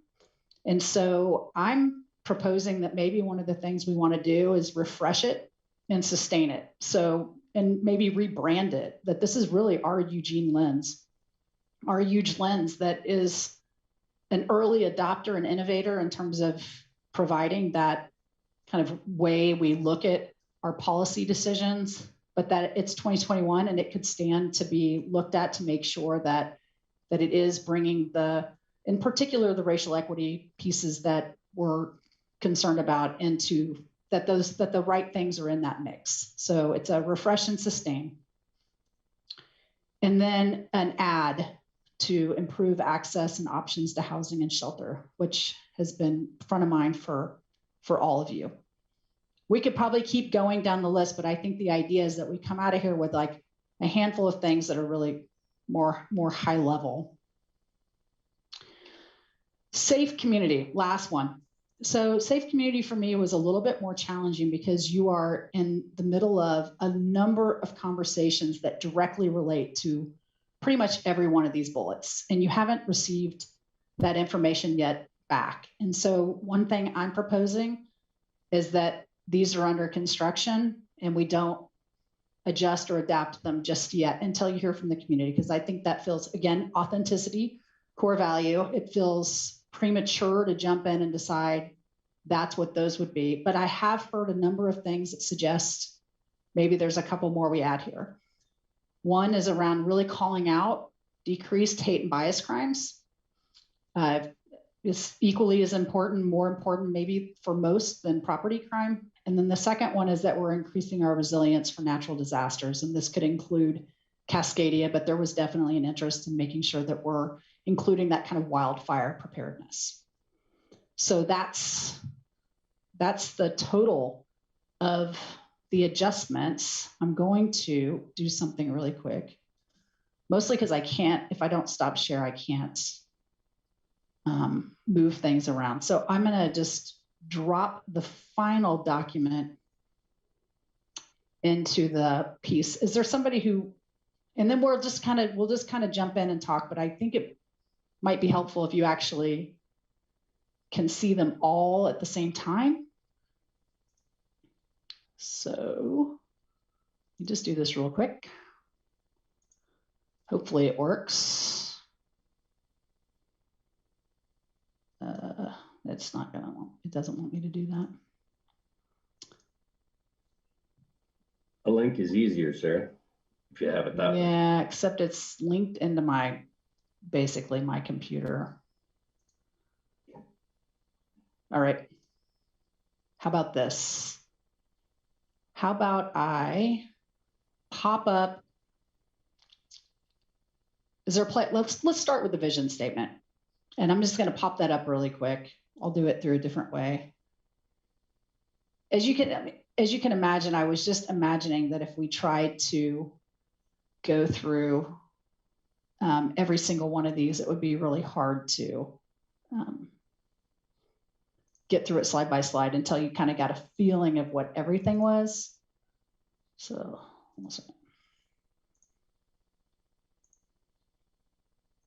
I can see. Here we go. All right, let's just start there. Oh, that's not the right. This is the security piece is not meant to be there. So generally, does anybody have any comments about either adding making it a vision and value statement or adding the words thrive in Eugene as opposed to financial security? Claire. Thanks. Well, first, just an overall comment. I really like your approach to this exercise and the suggestions that you've made throughout this presentation you just did. So thanks for that really thoughtful approach. I like the idea of adding and values to this statement. I think that makes a lot of sense. I was pleased to hear Alan and Mike say they liked the idea of changing that last sentence to thrive in Eugene. At least that's what I thought I heard, because I was one of the people who suggested that I felt like that was kind of the financial security piece was important, but kind of limiting in terms of a vision for what people want to have for themselves in our community. And I don't know if it fits here, but one of the things I had discussed with Renee and was kind of looking for either here or somewhere else was wanting to foster a greater connectivity between all parts of the city. So I offered the example that, I mentioned I moved here from Long Beach, LA area, and I went to school in LA, and that's made up of a whole bunch of small cities, but people just say I'm an Angelino. They don't say, well, I'm from Westwood and I'm from Santa Monica. But in Eugene, people say, well, I live in Santa Clara, I live in Bethel, I live in the South Hills. And there's this kind of fracturing identity that I don't think serves us well when we're really trying to move together as a city towards some common goals. And so I just kind of threw that out there as I wish there was a way we could bring that value in of creating a greater sense of Eugene as a place for everyone.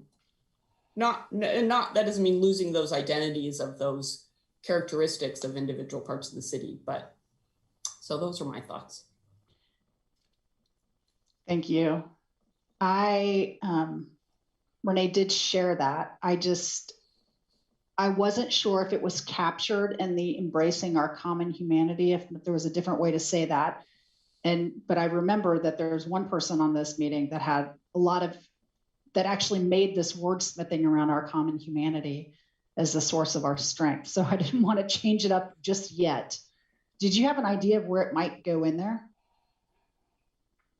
For common Eugenianness. Well, I think it might have been around the foster a vibrant downtown. So in the middle one, and stronger connections, you know, throughout the city or something along those lines. Okay. I don't know if it'll let me do that. And part of it was, you know, having heard complaints from folks, you know, that, yeah, downtown needs attention, but it's gotten an over large amount of attention relative to what other parts of the city feel like they might be in need of. So actually taking out the vibrant downtown and saying something more about the whole community. Sure, I'm perhaps, saying, yeah. Okay. Or adding. I'm just taking notes here. So Yeah, I mean, we might not be ready to throw out the specific reference to downtown, so it might be additive rather than replacing. okay, Yeah. right. I can spend some time thinking of how to frame that too. We can do that too. So I'm just This is my trying to whole. understand it. All right, we had Mike and Randy, and I'm not sure which of you raised your hands first, so I'm just going to say Mike, Randy, and then Greg. I'm happy to go, but I thought Randy did. I don't know. Okay, then. All right, I see him shaking his head there. And it's a great transition because this is the subject of my whole comment. I think Claire's absolutely right. I don't think it's minor. I think it's a huge issue for me when I was asked in our individual meetings about our vision, values, and the statement that all of it makes. My comment was, I just wish we meant it. And what I mean by that is, Alan hit, I think, one of the most important points we can be thinking about on the head earlier when he was talking about civility. We are a community of very diverse points of view, and not everybody feels welcome for lots of different reasons. And having a community where people actually, like we say, feel welcome is a good goal, I think, for us to focus on. I mean, we've even said at the table out loud with some people who believe some very ugly and dangerous things in the realm of extremists that they're not welcomed here. And we mean that with intent. So I'd really like us to actually mean what we say. And I brought up the word unity earlier, because I think there are commonalities here. When we look at that graph we just saw, the location of this place, the beauty of this place is the thing and the reason most people live here. It's what unifies us. And I think enhancing an effort to focus on what unifies us and authentically unifies us, not what we hope would unify us. And focusing in on a better sense of civility when we disagree, I think that's, and how we do that here, I think that could be some of the most important work we do to lead an effort to create a municipality where people of differing opinions and beliefs live better together. So I'd like to see, I know this is all kind of very 30,000 foot, but I'd really love to see us focus in on that, because I'd like us to actually live our vision and values. And I love all the edits, Sarah, that you recommended all look fine and good to me. I just would hope that maybe not through wordsmithing, but through a dedication or some manner of the activities that we go forward with, we can calm the temperature of the public debate a little bit. Thanks. Right. Good point. This is why I'm pausing on this slide more than the others, because I think this really kind of captures your group intent. So we have Randy and then Greg. Thank you, Sarah. First of all, I agree with everything I've heard said so far. I like your edits. I like making this vision and values. Definitely the last paragraph. One of the things I would advocate for adding one word to that last sentence, and I would say encourage a strong, and I would add safe, and then sustainable, and go on with the rest of it. And part of the reason I'm saying that, as you know, Sarah, and as the mayor knows, I've been spending a lot of time out in the community, particularly in the West Eugene area. And I'm hearing safety come up more frequently. I'm also hearing them feel that they are being discounted and not listened to, which gets back to what Claire was saying, and I agree with that. But the safe piece, I think it's a very different community if people aren't safe or even perceive that there's a decline in safety for themselves, their families, their businesses, their jobs. And to me, safety means so much more than just, the basic, I'm afraid I'm going to get mugged, or I'm afraid the South Hills are going to explode in fire. I mean, it's a stability piece. So I would advocate for that, but I like the direction we're heading. And I think it's important to spend a little more time on this, because this is kind of the preamble to what we get into with our vision and values. This sets the stage. And I think this should be as all-encompassing as we can make it, with as few words as we need to do that job. Thank you. This is good, because I think this one I could probably make some tweaks to even while we're having lunch. So we have Greg and Emily, and then Matt. I can't hear you, Greg. It doesn't look like you're muted, but I can't hear you. It's not. You've got the gremlins in there. All right, I'm going to just go ahead and have Emily go, and then we'll come back to you, Greg. Thank you. I like the edits a lot. I like the direction this is going in, and I appreciate everybody's comments and additions. I don't think it's going to be too hard to get this into an agreed upon shape. About downtown and other areas, of course, downtown is precious to me, and I think in spite of our crazy budget challenges that we put too much into it to let it go. So it does belong to everyone, and I don't want to see it taken out. But I do want to see, the addition of inclusivity of all the areas of our city. And I have mentioned this at council multiple times when we're talking about downtown, or we're talking about other areas like Bethel or the Stryker Field, that we need to be more equitable in both our money and our time and attention to all parts of the city, because people do feel left out, I think, in other wards. And that will, I hope, bring more unity, which I also agree that as much as I appreciate our neighborhoods and different wards, that we all live here together. And I definitely want to add safety in there. That was the issue. One of the issues that brought about the community safety initiative was that even besides just the challenges downtown, that because that took resources, outskirts were not being well served, and that wasn't fair. So I'd really like to see safety be equitable. But great job, thanks. So this is you guys' work, just distilling it. Okay, we're back to Greg. Let's see if it works now. Can you hear me now? Yeah, we got you. Okay, yeah, I just sign in, sign off, and sign back in.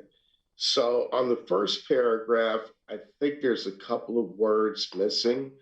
So after for diversity, equity, justice, and social well-being. I would say I would insert inclusion there. Diversity, equity, inclusion, and social justice was the other thing that I would social justice and then social well-being. So it may make it a little bit longer, but I think we need to make sure that we have those concepts clearly articulated in this statement. And the other thing that I think we're missing, and I can't, for some reason, my mind is not working this morning the way it usually is, and I can scribble out a sentence, but I just want us to think about the issue of access for people, access to all city services, access regardless of income, nationality, whatever the case may be. But if we could probably, wordsmith out, cobble out something about access, I think that's important because there's a lot of people in this community that have felt that they only have partial access to government or no access to government. But I think we want to strongly send the message that access is one of our foundational values, and that we should communicate that to our constituencies. Thank you, Greg. Those are really good ads. I think we have Matt and then Jennifer. Thanks. Yeah, I concur with Councillor Evans. I had access in the effective, accountable municipal government goal, but it certainly could be inserted into this preamble, as Councillor Groves described it as well. Like Councillor Groves and Councillor Syrett, I want to see a reference to the larger community. And I know we mentioned the arts in our goals, but I think about what brings us together as a whole, regardless of what part of town one resides. And that's in no particular order, the arts, education, and outdoors.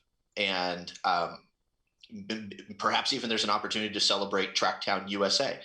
I mentioned City of Eugene socks at the start of today's workshop, but I think Tracktown USA socks might even sell better. Tracktown USA is something that we can all kind of get behind. I do want to call out the fact that this preamble is all written in the present, with the exception of the second sentence in the second paragraph. It says "we will."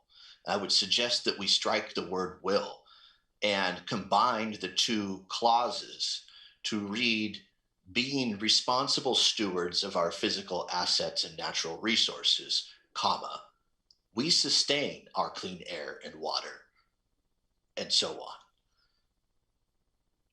It's great. Love that added. All right, was that it, Matt? Yeah, the other one is I almost don't want to I don't want to mention it because I don't know if I'm on the wrong or right track. But based on our values kickoff that we did this morning, the exercise, we all had we all kind of we all had different words that kind of described what brought us to the table, what brought us to this point in history together. And I wonder if the second sentence would allow for would allow for a larger interpretation if it said, "We recognize and appreciate our differences and embrace our common humanity as a source of our strength, as a source of our strength."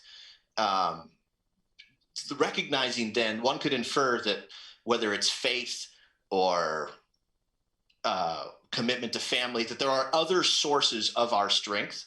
And yes, this is a principal source of our collective and individual strength, but and it's open to interpretation. So and it gets a little wordsmithy, so I apologize for that. But I don't know if the is the right path, or if the word a is the right path. Thank you. It's not, you haven't quite gotten into advanced wordsmithing, although you did mention a comma. So you're all very valuable. And I know there's a guy in a green baseball hat that had a lot of energy around those words. So we'll see what he says when it comes around to him. I have Jennifer and then the mayor. Thank you. I actually agree with Matt, and I just want to point out, as someone who often thinks out loud, you should not be worried about getting criticism for not being perfect in what you say. So feel free to just let it go. So yeah, so I think Matt makes a good point there. I like that. I liked Randy's addition of the word safe. I also think that that's an excellent addition. I like all the green things. I think they're great. The add and values and the thrive in Eugene. Economic security is obviously extremely important, but I think my assumption is, in changing it, we're trying to acknowledge that it's not the only thing, even though it's very important. So I like that as well. We got into this conversation about civility, which I'm not sure if people are wanting to get that in here somewhere, but I want us to be careful, because I think that means different things to different people. At least for me, it is sometimes used as a way to tell people to stop being angry about something that they are completely justified in being angry about, and being impatient for change, which is 100% justified. So I just want us to be careful that we are not using it as a way of shutting people down in our community. But I also understand that sometimes a little civility can go a long way. So I just want to put that out there. And then I have stuff on the other things, but I assume we're going to do those one at a time. So Yeah, we'll scroll through those as well. So I have Mayor and then Mike. Yeah, and thank you. I really agree with all of the suggestions that have come out, and I'm not going to list through them. I know Sarah's got a good list, and I just appreciate the conversation. And I just, what's not contained in this vision and values, but is contained as a goal, has to do with a sort of transparent, accountable government. And so I just wonder, and I just want to put it out there, whether, since that is in the goals, whether we also want to make a statement about kind of how we see the role of government in terms of the open discourse, the transparency, that's a value of ours. It's a value that we express in our public forums about how we do decision making in this community, and whether that belongs at a vision and values, or whether it just stays as a goal. So I'm just planting that seed of question, because some of the other pieces that have come up might fit under that category. Thank you, Mayor. As I'm listening to people's comments on this statement, we were trying to just kind of just do the least on here, because there wasn't a lot of energy about it. But as I'm hearing all of these words and some of the comments, there's kind of in my mind, there's sort of a fourth section that's starting to emerge. And I can almost see how it would be written, that we could either maybe even do today and bring back for more comment, and for sure be ready to do it in April. But I think I could probably bust out, a couple of us could, a fourth thing. And with that, I'm just going to go to Mike.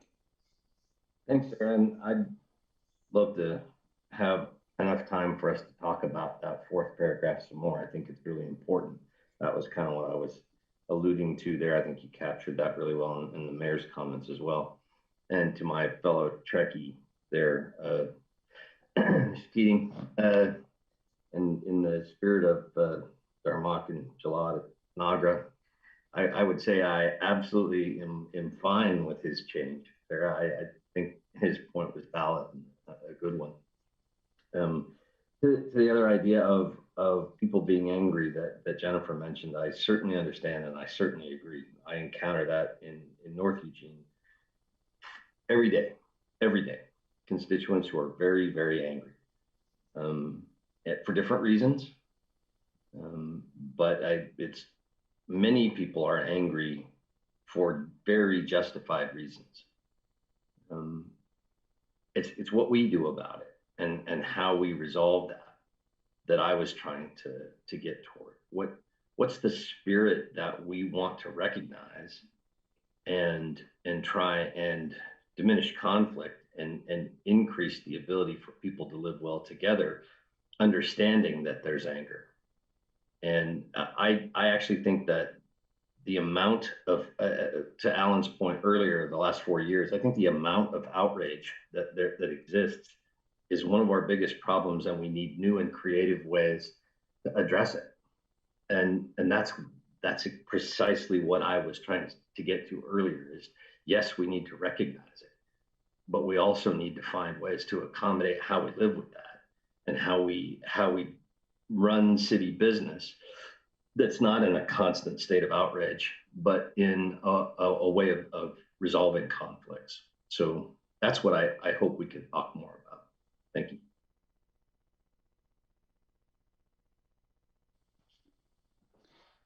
All right, I think that was, unless anybody else has a comment to add here, we'll move on from this page and go to the next one. And we'll come back to this maybe after lunch. Oh, right, the dairy. All right, something's not working right. Okay, let's just start here. The fair, stable, adequate financial resources. I didn't suggest any additions to this page. And I'm curious if that feels, I'm taking that as at least for now, no one's burning saying, no, I really want to add something here. So I think we're probably good. All right. Let's see if I can do this. Okay. This is Sarah? one of those. Yeah. I actually have my hand up. Oh, sorry. No, it's fine. It's hard to see. I thought about this one, looking through these, and one of the things and maybe there's a better place to capture it, but it just seems like innovation. Bullet something around innovation as a way of helping to maintain our adequate, stable, fair financial resources. I think that's part of our solution because, we certainly are having challenges keeping our revenue keeping pace with our expenses, especially as all these needs keep coming in. And as we look at least the economic hangover for the next few years from COVID, I just don't want to lose sight of encouraging innovation. All right, and you're seeing that as a bullet, not an add to the text. If we could do it as an add to the text, Okay. And I don't know how other counselors are feeling about that. It's just a thought, and I think that's part of our solution for the future is taking advantage of technology and taking advantage of changing the way we approach some of the work. Okay, Claire. Yeah, I think that's a really good call out. I might almost want to see it as a bullet and I was going to say maybe in the new and expanded revenue sources, but I think as Randy continued to speak, he's thinking more broadly, not just about revenue sources, but how we use our resources. So yeah, I support the idea of finding a place for that idea. I'm not seeing anybody saying no innovation. We don't want that. We do things the old way.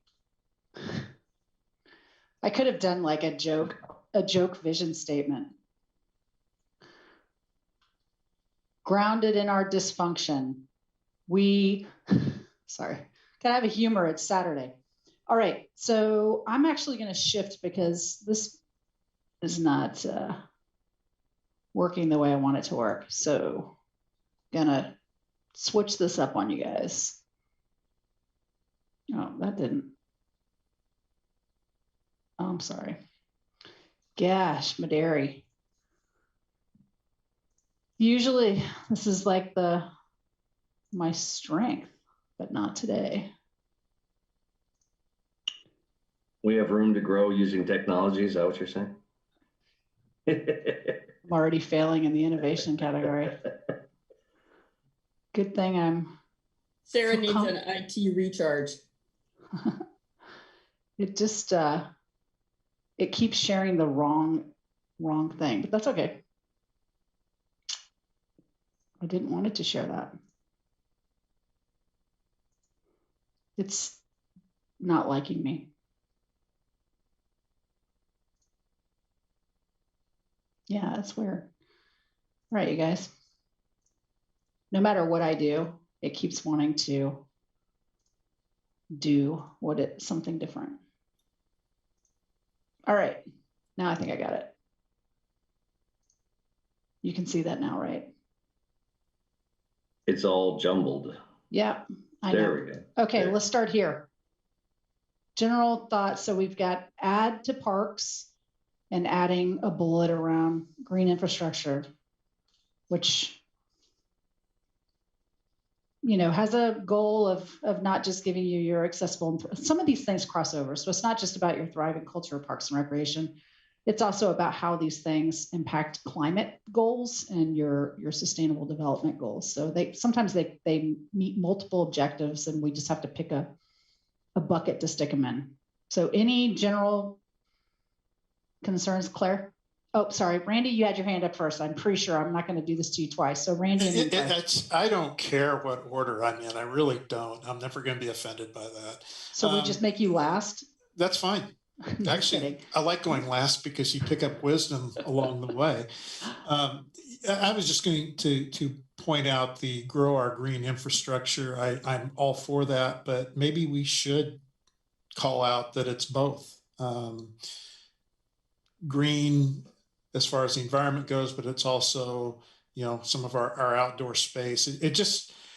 I could just see people reading that and taking it different ways. And if that's the intent, we should, I think, call it out. And if it's not, we should say what it is. Okay. That's all I have on that. All right, I have Claire, Alan, and then Greg. Yeah, I appreciate that comment, Randy, because I know we're trying to go for brevity, but that green infrastructure could be taken a bunch of different ways. So I think we want to be as specific as possible. Just reflecting back on some of the things Greg was saying earlier, I wonder that first bullet point, accessible to all incomes, could go a step further, which is accessible to all incomes and cultures. I'm not sure if that's exactly the right word, but I do recall in recent years, one of our park surveys and reaching out, for example, to the Latino community, that there were some ways that our recreational infrastructure was set up that didn't kind of serve the way that that community really likes to and is most comfortable in engaging with our public spaces. So I'd love to capture that as a concept in here too somewhere. Okay. The idea that we're being culturally not just sensitive, but smart in terms of how all members and cultural groups in our city interact with our parks, recreation, and other arts and cultures. Okay. I have Alan, Greg, and then Matt. Yeah, I like most of the stuff that you've done, Sarah, except for green infrastructure. Green infrastructure, from where I come from, as a public works term, it means infrastructure that is natural, that helps with the infrastructure issues that we have. So bioswales, Poplar Farm, stormwater stuff. And I don't think of it at all as parks and open space. So Is that what you intended? And if so, then maybe we should just say grow our parks and open space. I think what I was trying to do, to speak to Claire's point, was what is a succinct way to kind of capture a desire to kind of implement the park system plan, but also grow our urban forestry canopy. So if there's a desire to get to 30%, whatever, that maybe you don't want to be that specific about the urban forest and at this level of the work you do, but that you want to have a high level goal. And that's kind of what I've heard is of making some of those things a priority. And so this means something to us from a staff level that you're right. As soon as you started talking about it, all of you, I was like, oh yeah, the public won't understand that. So How about natural system? I'd go back to the drawing board on that. natural systems Yep. is Yeah. something. This is the culture, parks and recreation one. It's not about infrastructure, Yeah, which I think of as public works. that's true. So So maybe that goes in the some other thing about sustainable. park. And it's enhance our natural systems. Yeah, it's the grow green thing. But Yeah. yeah, if you're going to change away from green infrastructure, then enhance probably a better word. Because we do it. That's what I said. Enhance our natural systems. I don't know. I like natural systems. It's about parks and recreation. So what is it specifically you were trying to get at when you said this? Yeah, I think I was trying to get at what maybe it needs to drop over into sustainable development, because it really had more to do with of green infrastructure, had to do with the urban that just based on the things that you said when we met with you. Urban forestry. I think you have a pretty strong parks and recreation system plan that you don't want to like take your pedal off of, but I did hear increased interest in making sure we're taking care of things like urban forestry, stormwater swales, all of the things that you actually mentioned, Alan, that aren't specifically called out anywhere in here. Yeah, I think that goes into the sustainable infrastructure part then. Yeah. I'd Okay. do it. Agreed. So here's where this is such a great example of how we could get into our own way of thinking about things. And for me, it's because all of that is in parks that it, for me, fell into this category, but that won't make sense to the community. So I really appreciate that you brought it up. But I did want to comment on your comment about we have this great parks plan that we need to fulfill. And I think that's worth capturing here in a bullet somehow. Like fulfill or implement the parks plan, something like that. Okay. Something about I hate wordsmithing by group, so yeah, that's okay. If I just get the general idea, we'll make the edits and we'll bring it back for you to say yes to. right, and then this green infrastructure gets moved some to another. Got it. All right. I have Greg and then Matt and then Jennifer. This is like, I now understand what the mayor does every meeting. You're probably loving not having to do this. Okay, let me go to the first bullet here. What I would like to change and what I would like to add to that piece would be accessible, inclusive, equitable to our diverse community. Not the income piece. What's that? Accessible, inclusive, and equitable to our diverse community. Yes. And leave off the income piece. Yeah, leave it off because I really think that, it's not about income with access to our parks and our recreation. For the most part, it is for some programs. But I really think that, the fact that anybody should be able to walk in the park or go and use the playground or whatever the case may be, some of that is not an income barrier. It's really not. So I really think that, kind of casting the net a little bit wider brings in the elements of incomes and racial diversity, gender diversity, all the things that make up Eugene, kind of, in my mind, needs to be in that first bullet. Did you want to comment on any of the other bullets, or is that? No, good? I'm good with the other bullets. I'm just this the first one that seemed kind of incomplete to me. Okay, thank you so much. I have Matt and Jennifer. Yeah, Councilor Evans stole my thunder because that was where I was going. Incomes don't use parks. Residents and persons and pets do. And children have no income. They utilize parks. So my suggestion was going to be accessible to all residents and persons of all income levels. But I like Councilor Evans' suggestion far more. So I fully support his suggestions. And I do concur that growing our green infrastructure would probably best land in the sustainable development piece. The mayor suggested in the chat perhaps enhance our natural landscape, and I really like that suggestion.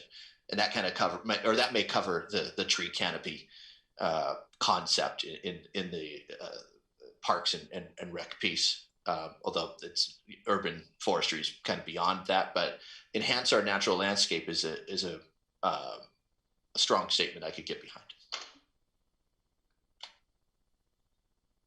Got it. That one's coming together nicely. It'll just have to make the font smaller on the sustainable development. Of Jennifer and Claire. Thank you. So I very much like the wording that Greg came up with. I think that perfectly encapsulates what I was like, we're not there yet, but what does it need? And I think that's perfect. I do not have a good suggestion, but I like the conversation around not using green infrastructure because I do also agree it's confusing and I wasn't 100% clear about what it meant either. The only other thing, and this is a little maybe in the weeds, is I'm not sure I like the word available to all because I feel like that's just because it's available doesn't mean it's welcoming, but I'm not sure what a better word would be either. So I realize that's not very helpful. I don't know. That word doesn't quite work for me, but I'm not sure what the better would be. But other than that, I like the other suggestions. Okay. I think it could say accessible to all. I mean, we've kind of said that. It's a little bit redundant, but I get it. All right, Claire. Thanks. Yeah, I really liked what Greg suggested for that first bullet. And I think it does address the, income barriers as well in there when it speaks to equity. So I think that was an excellent bit of wordsmithing there. And I wonder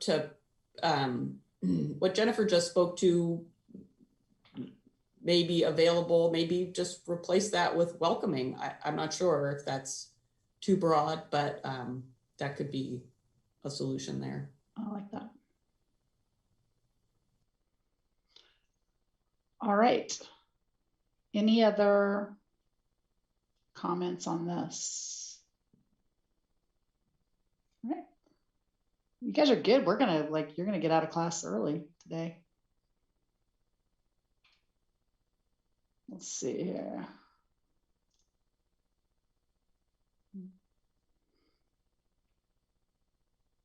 All right, this one's kind of this one was a biggie. So added equitable and shifted the partnerships to include public and private, and added a bullet, inclusive and equitable systems and services.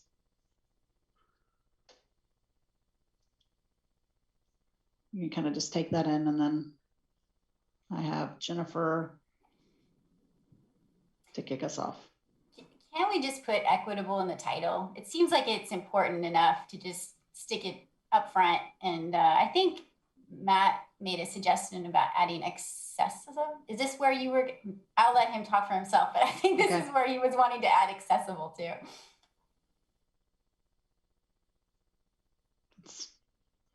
effective. So equitable, effective, and accountable municipal. Okay. That's my suggestion. Okay. Yeah, Ken, so yeah, it is where I was thinking about accessibility, but to Manager Maderi's point earlier, we're getting it becomes a little redundant when we're overusing it. So perhaps Councillor Syret's suggestion of welcoming instead of accessible in the last piece would allow us to be more free with using accessibility descriptor here. But I'm also not married to that because I think it reads strongly as it is.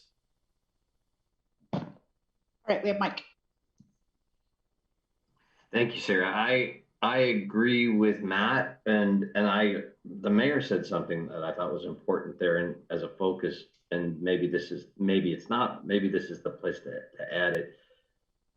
Effective, accountable, transparent municipal government. I too think we've begun to use the word equitable in a manner that I think that means different things to different people, and I would not want to see us overuse it in this case.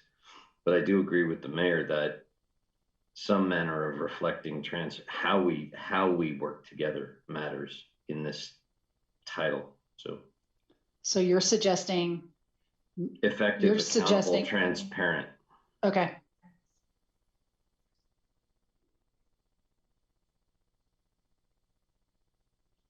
You know, my thing for this is just, it should just say well-run city, and then all that stuff just falls underneath it. Claire. I like that. So I appreciate Jennifer's suggestion to put equitable in the title, but I actually think it's in terms of just grammar that equitable government doesn't quite work. Like the equitable services is what works for me. So, you know, just thinking about how that word, you know, is a adjective. We're delivering government services, and those should be equitable in how they're delivered. So that's just a little food for thought around that wordsmithing. Thanks, Claire. We have Mayor in the queue.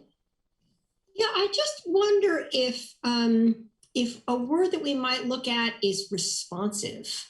That the responsive, effective, responsive, accountable city government. It also goes back to the values statement in the vision statement in the beginning around. And maybe there even needs to be a bullet point here. I think, it feels to me that what we hear in public forums and often in email communications is people feel like we're not listening to them and we're not responding to them. And it feels to me that that's the challenge that is before us in a way, in how we as a council are responsive and express our response or communicate that to the public. So especially given that we're living in a climate in which people say when we don't do exactly what they wanted us to do, that we weren't listening. So I just put that out there, that either be the goal or be a specific bullet about a responsive government, responding to community needs. Thank you. Greg. Yeah, real quick, I'm on the mayor's thought track here. So when we talk about, us being listening to people and being responsive, I think maybe a statement there that says, we appreciate our community. We listen to all points of view, but there are times when we do not agree with those points of view. And I don't know how to shorten that or wordsmith it in a way that makes a little more sense. I'm kind of racking through my brain to do that now, but yes, we are responsive to our constituencies, and we take in all opinions, and we make decisions not necessarily that make everybody happy. So, you know, some way people understand that there's a difference between listening and agreeing with what they're saying to you. I really appreciate that. And as we start to move forward, and we'll go to you here in just a second, Alan, but you know, what I was thinking in that first page around the vision and values is what felt like your comments were leading towards a fourth paragraph that almost talks more about how you govern, which is a little bit of what you were just saying, Greg. It's like, it may capture more of how you actually do your work, that it might end up landing better there than here, but we'll kind of keep playing through and see how that works. I have Alan and then Matt. Yeah, just playing off of what the mayor said. Lucy and I've had this conversation many times. When people say, many people, not all of them, some people bring actually new ideas and things like that. But when people say you didn't listen to me or you didn't hear me, what they really mean to say is you didn't do what I wanted.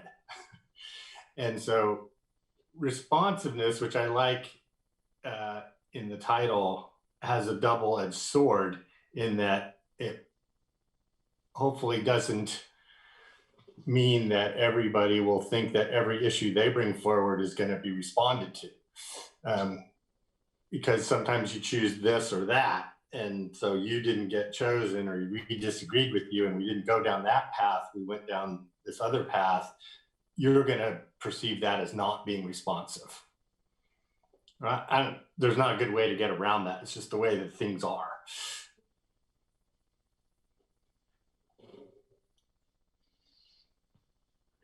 All right. Can I just jump in there? Because I was just reflecting on public forum this week, where even when I think it was Councillor Clark, suggested a work session on an important topic and then was accused of being reactionary.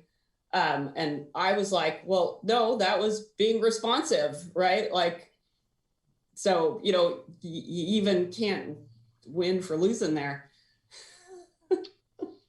I'll just share with you that I have, and I think I've shared this with the mayor before too, that I think after your last workshop where you kind of talked about like, these are the high level things we want to focus on. And then we came pretty quickly out of that. And there were a couple of work session polls or things that came up that I was like, I actually think a core value of this council is responsiveness, because it's as much as a core value as some of the services you provide, because I think I see that a lot in terms of, it may not seem like it's the highest thing, but somebody in the, a group of community members are asking you to address something and you pretty frequently do that. So where it lands in here, I think it's an important word add.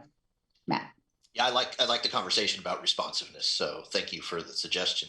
And it's gotten me thinking of beyond just when we're at the dais, what's our role and responsibility in regards to e-communication with the massive amount of email that comes in. And I've had to clarify my position, and I would love to get feedback from colleagues that I will prioritize Ward 2 constituent outreach and won't address broad inquiries outside of my ward, and because I don't want to step on anyone's toes, unless I'm called out specifically. Councillor Keating, please address something you said, or someone specifically wants to ask me to weigh in, and I might have a one-on-one or reply individually.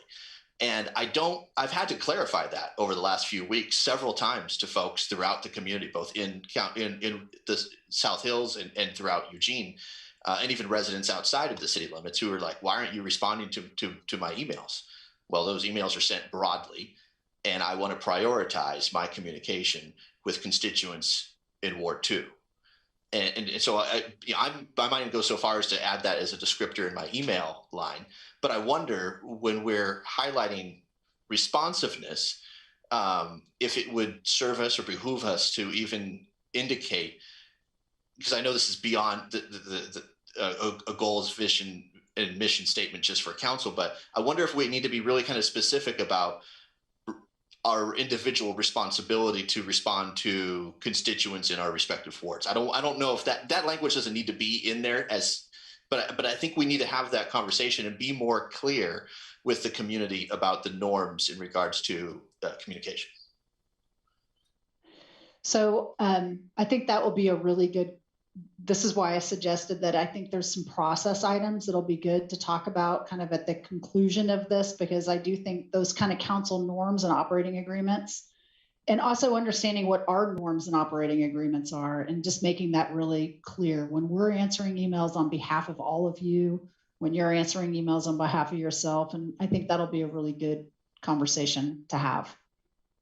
Alan, you're in the queue. And I also it's okay. We weren't going to have this like really rigid timer queue thing, but we also don't want to all talk over each other. So those periodic jump in when you need to, I think we'll just kind of manage our way through that. So Alan.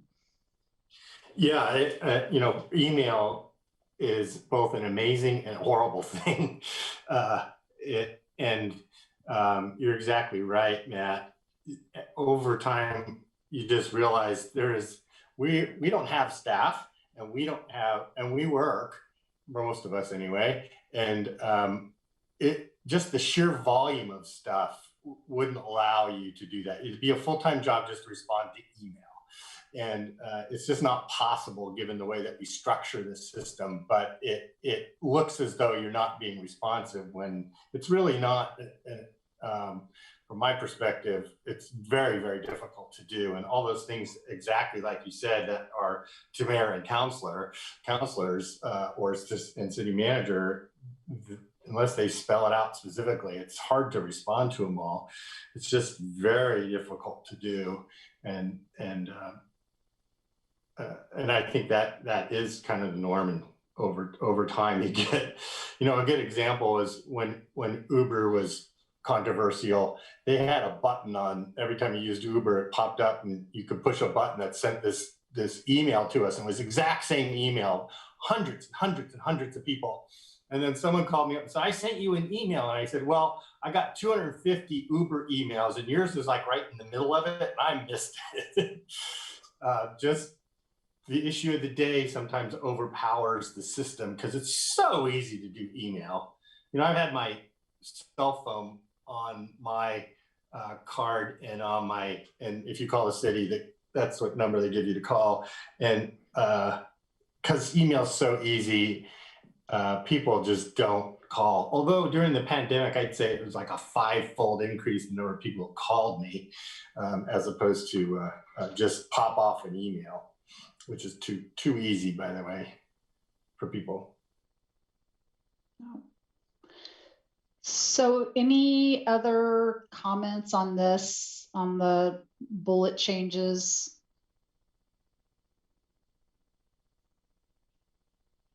Good to go. I'm going to move to the next slide. Not seeing anybody. What happened to responsive? Well, I wrote that down along with all the edits. I just didn't add it in yet. So here's what's happening on the tail end of this. I've got like a bunch of notes, and we'll come back with kind of a very similar to what we've done today, kind of a simpler way to do it. So sustainable development, we know we're going to have a bullet add here. So sustaining downtown and riverfront growth, supporting a resilient small and local business environment, refreshing our Eugene lens, and improving access and options to housing and shelter. So I did not see who went up first between Greg and Mike. Greg, and then Mike. The word I'm thinking to work in here is responsible development, sustainable but mainly responsible. And working that in some way is something I think that we need to do in terms of wordsmithing this, because there are a lot of unscrupulous people out there, as we all know, in every walk of life. And I think part of our duty is to assure our community that whatever development projects come up, whether they're public or private, that we are responsible for those decisions, and we want to make sure that those decisions are on the money, and that people feel they're getting the value for their tax dollar. Mike? I don't mean to disagree with my friend, but responsible in that context is going to have very different meanings for different people, I think. And I get where he's trying to go, and I want to go there too. I don't disagree with the premise of what he's trying to say, but I think the word responsible could lead to some challenges there. This particular goal used to read increase economic development. That's in the old goals that used to hang on the McNutt room wall. That's what it said. And I was the one that suggested we change it to sustainable development, get something more in line with our community about what we meant in this field. So I personally, I like that, but the piece that I think we need to spend more time on here is around housing and what we mean by what we're saying, and be more specific. I'm looking for it right now in the bullet list.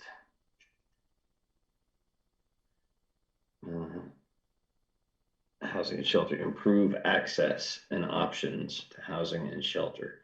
I really think that word does belong, however, there, increase.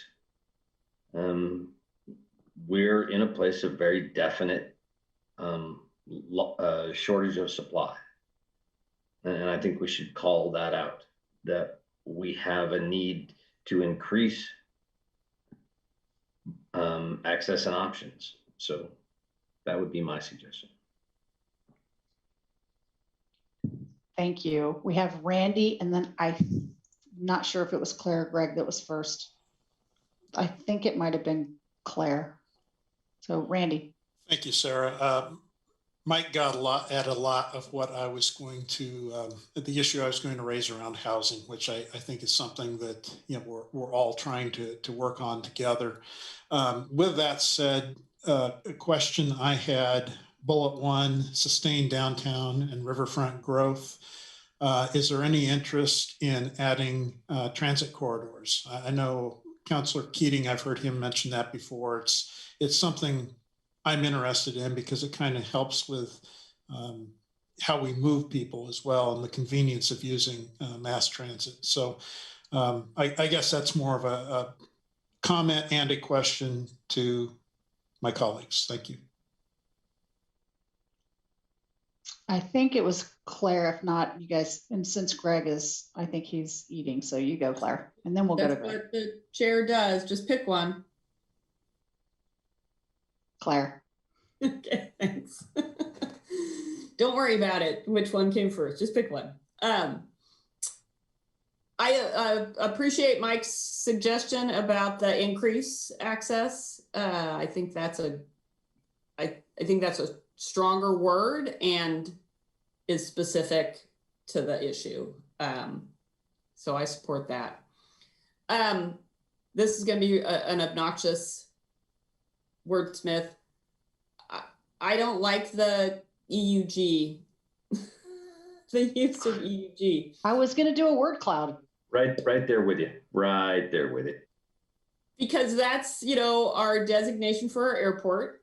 And I would just like it to say our Eugene lens or our city's lens or something different. Just jumps out at me and irritates me. So I've just put that out there. Thank you. I like to do that every now and then. Jump out and irritate somebody. It's always good to start by, this will be irritating, but. I know. I'm about to, and then I'm like, oh no, that's not irritating at all. Greg and then Jennifer.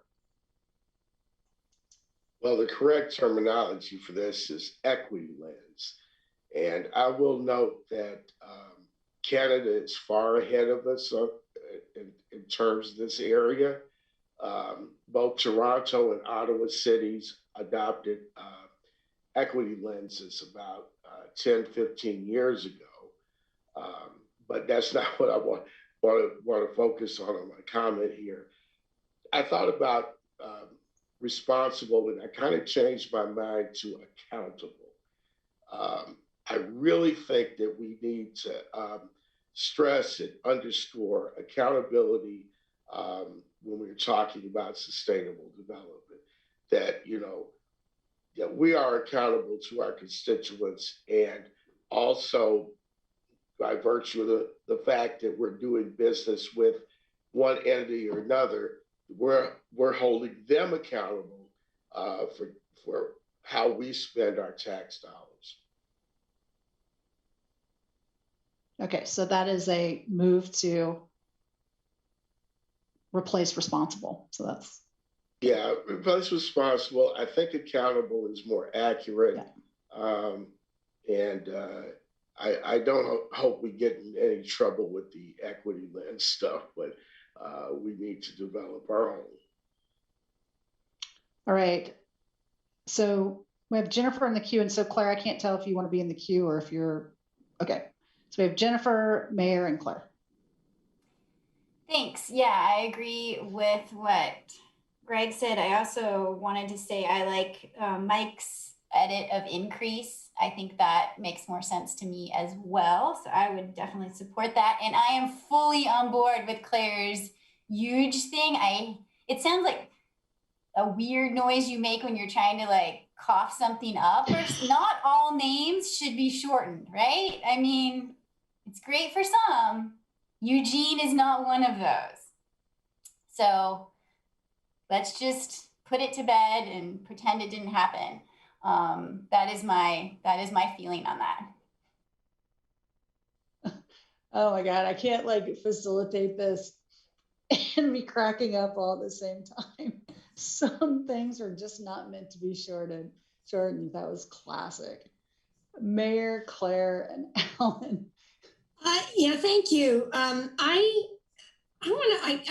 trying to think who said this, whether this was Mike or someone else who talked about when we're talking about sustaining growth and improving access and options to housing, or increasing access to and options to housing and shelter. I do think we should refer to our transportation corridors, and it reflects back on Claire's earlier comment in the beginning and our discussion in the beginning about talking about investing in the whole community, not just focusing on downtown. And I think here, when we talk about sustainable development, we have programs to, work along transit corridors. We have refinement plans. So I think that focus on transportation corridors seems to be the work of the next couple of decades for this city, and kind of should be reflected here.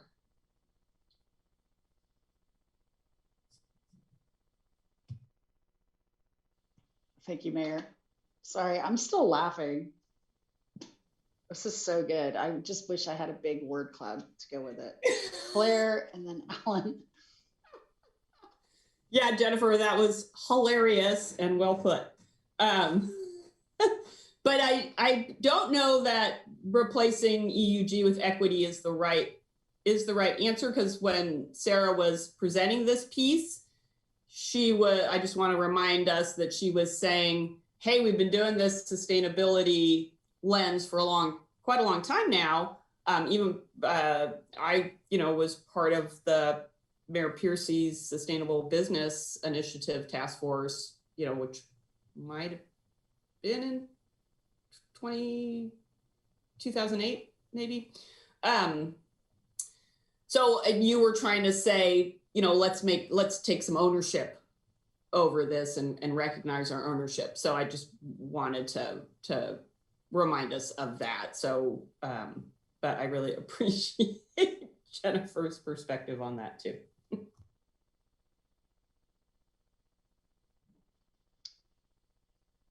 All right, so I think we have Alan and then Emily.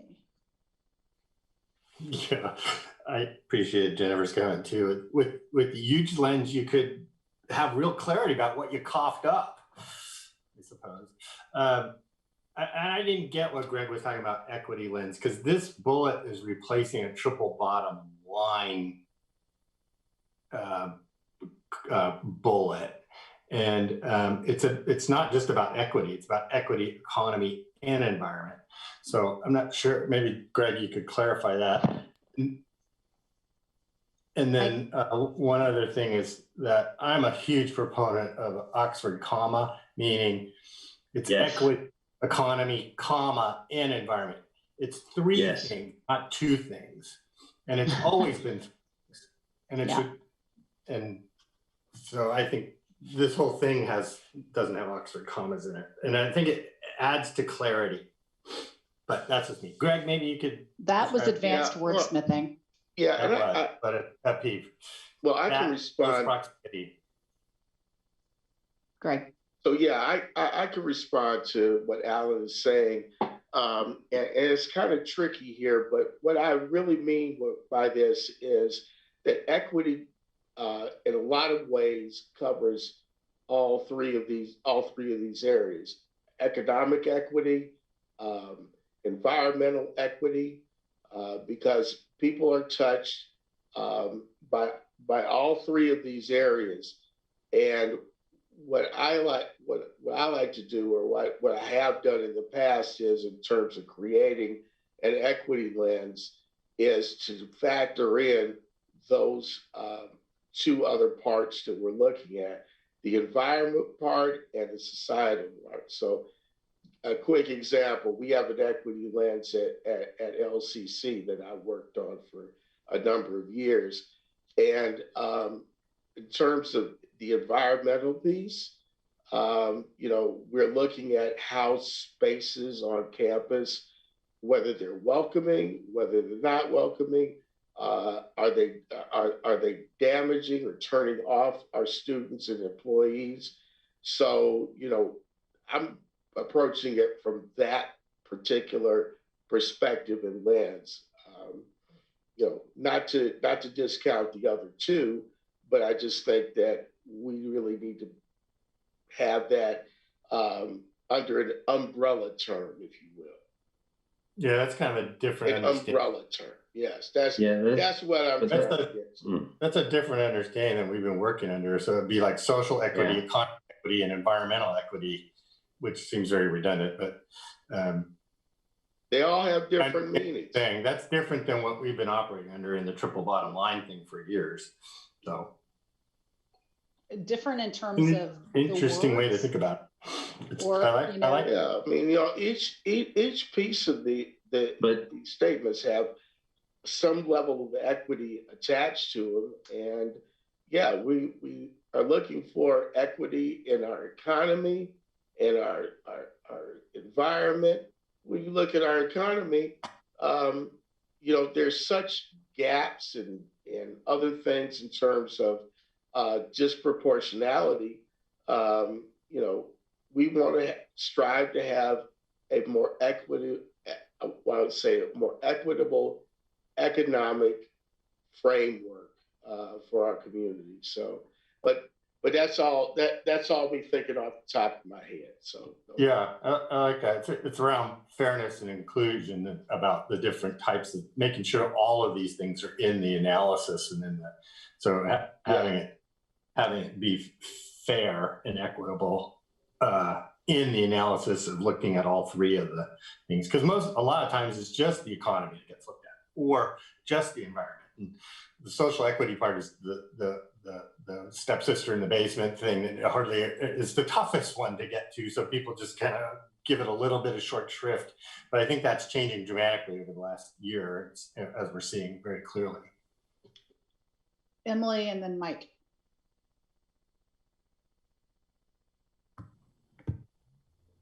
I don't like all this interaction of conversations when people are waiting in line.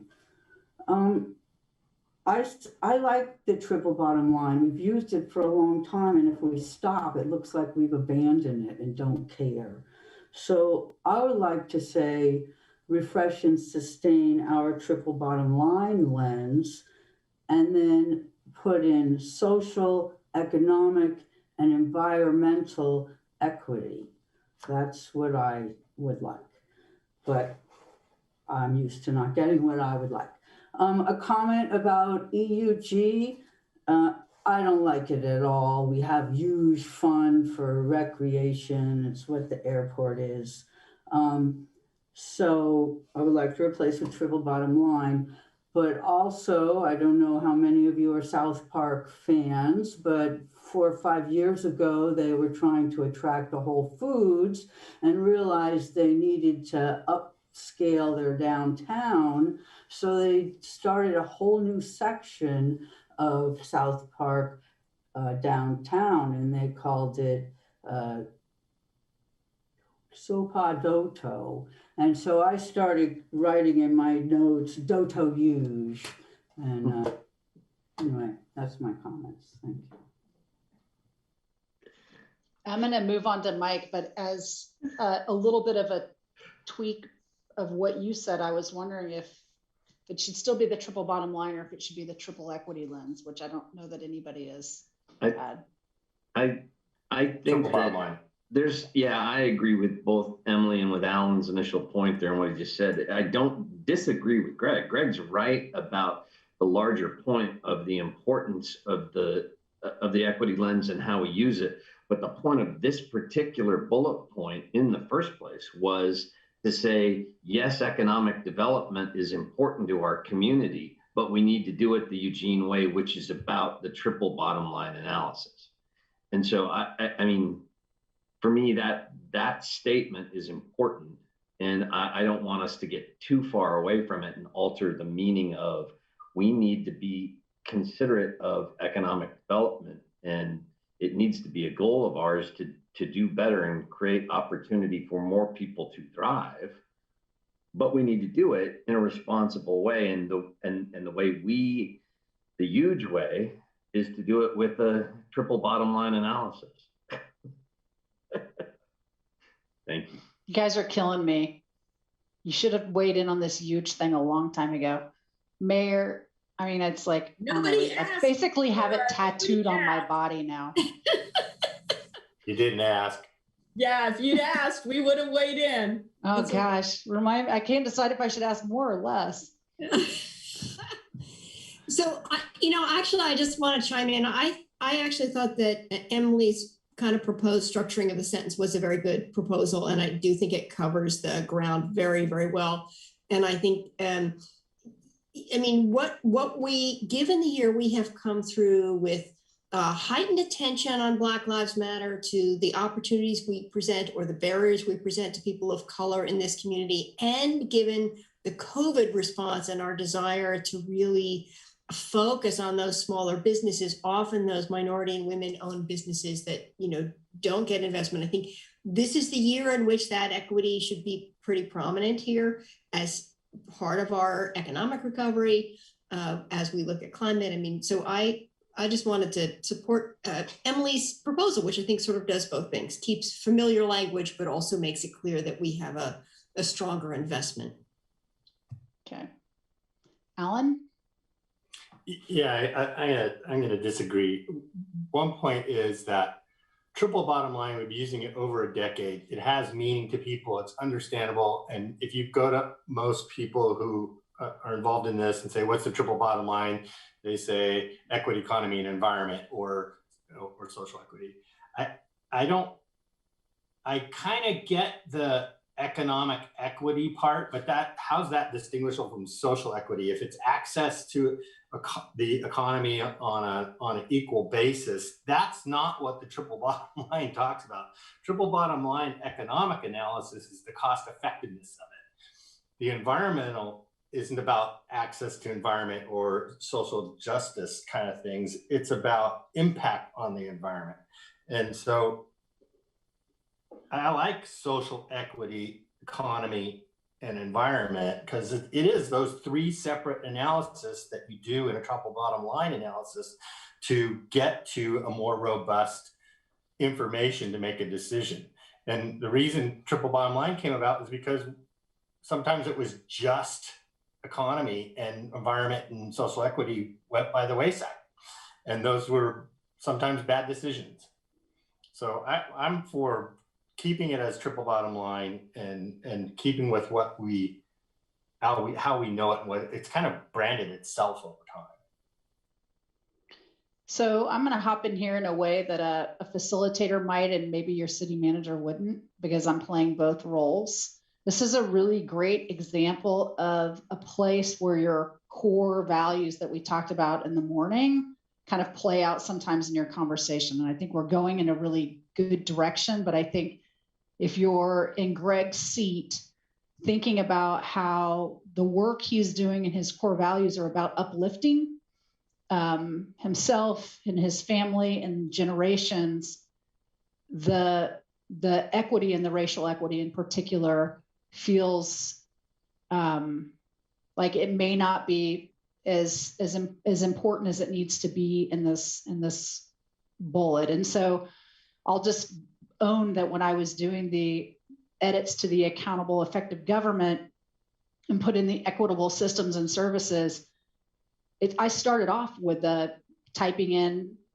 the equity, developing an equity lens and thinking about our equity lens. But I got caught up between like, well, we kind of have this triple bottom line lens, which has equity in it, which was really sort of early. Not everybody did that. And do we need to have two lenses, or do we need to acknowledge that we need to refresh this and take another look at it, because we may be missing some things that we would be doing if we were using a pure equity lens by doing it in this way. So, but in the same category, Alan, in the terms of getting things done and being a leader and making a difference, like this has been making a difference for a really long time. And so I think that's the place we're in terms of this conversation, is like, how do we move forward in a way that we can do both of those? And that's really what I was trying to hit here.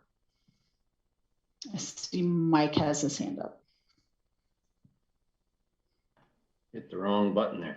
Yeah, this is a place where as much as I hate doing things like this, I think maybe even another bullet point is warranted, where we talk about the fact that in the large category of development in our community and economic development, not only do we want to do it the huge way, sorry, I just had to, but we have particular areas where we can do better, where we can improve how and for what areas of our local economy need that kind of development and support.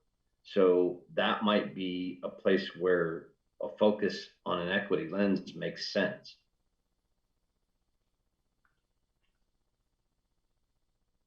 Jennifer. Yeah, so I guess what I thought I was hearing from Greg is that the triple bottom line is not really an equity lens. And that is because it's not, maybe I'm misunderstanding that. That's what I thought I was hearing, that we need a separate, or maybe you meant just like it needs to be bolstered. Yeah, I think he was suggesting maybe separate, and that's why we got into that. Should it call out Eugene's equity lens that measures these things? So, but it's, yeah. Go ahead, Greg. Yeah, what I meant is that equity crosses all boundaries. So take, for example, in Japan. In Japan, many corporations operate on an equity basis when it comes to pay and compensation, so that no CEO gets a certain percentage more than the lowest worker in the firm. So that's kind of how they approach it. I'm not suggesting that, but that's a whole other story. But yeah, I mean, there's equity embedded in the environmental piece. most poor people, people of color, are living next to or in proximity to, plants that are producing all kinds of pollutants that have major health effects on people. So that's one part of it on the environmental side. On the economic side is that I think that we need to make sure that people have good access to jobs and other economic opportunities, because so many people have been closed out for so long. I'll end my comment with this. My uncle once told me that when he came up and my dad came up in the 40s, that there were only three things a Black man could be. You could be a teacher, you could work at the post office, or you could be a hustler.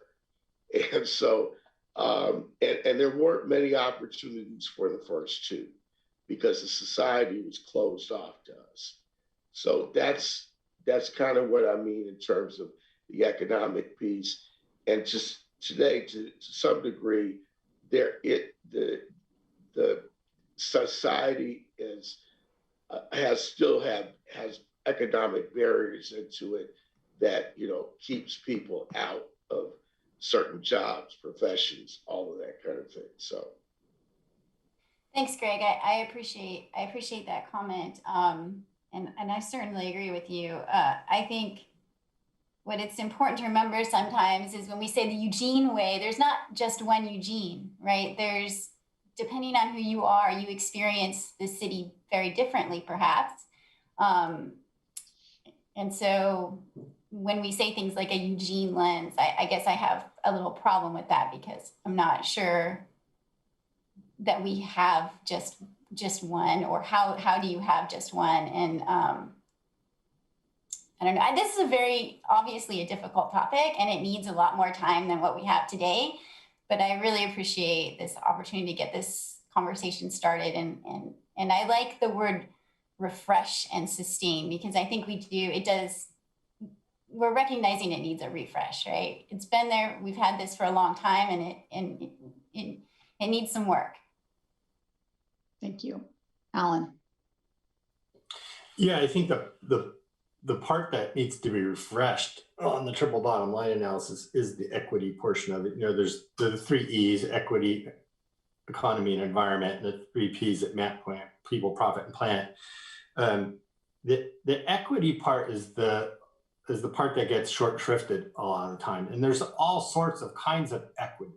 There's racial equity, and racial justice, and there's class and social equity and environmental equity, related to the stuff Greg was mentioning about environmental impacts on lower income, disadvantaged people, and economic equity. So, cutting people out. So to me, all that equity stuff gets put into the equity portion of the triple bottom line, which is the part that really needs to be focused on and refreshed, because it gets short shrifted all the time. We're really good at the economy part and the environmental part, but we're not good at the equity part. And so to me, making it everything be an equity thing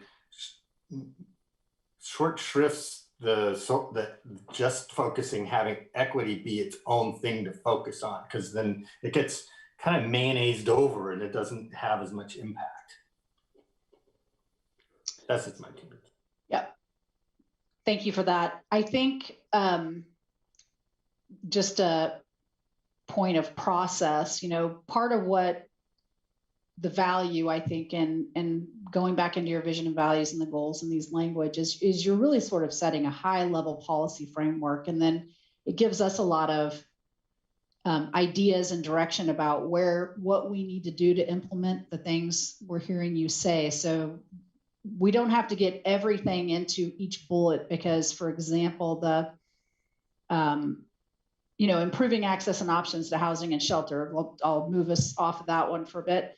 There's a lot of work that can happen underneath that. And we'll be coming back to you with here's an example of how we're going to meet that. And so what I'm getting from this is really helpful. And I agree there's more conversation to have about it, but I think in terms of where we land today, I'm feeling pretty good about some ideas that we can bring forward.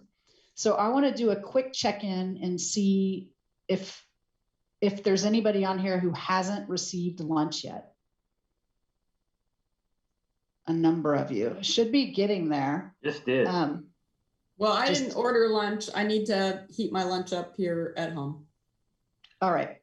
So I'm how about we take a couple song break and then we can come back. I'll turn the music off. And if you have lunch and you can eat it, great. If not, we'll just do a quick check-in before we record. So we'll stop the recording, take a little break, couple songs, and then we'll do a quick check-in. And if we have food, we can all eat and take a half an hour or more to just chill for a bit. But Is let's the song's good? Dolly Parton's Eugene. Yeah. Right. I was going to do a Dolly Parton, but that may have to wait until a little bit later today, at least after this next song break, because I've already got it kind of hooked up here. Matt Kearney. Yeah, I have him. Yeah, right on. Yeah. Do you want him to be next? We'll Yeah. just have to wait. It's like one of my favorite parts of any Duck game. Yeah. All right. We'll play it a little bit later today. You guys are just gonna have to suffer through whatever I start playing. We'll see you in a few.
and Good just sort of idea. that general work we're doing out in the community. So we can come back to that.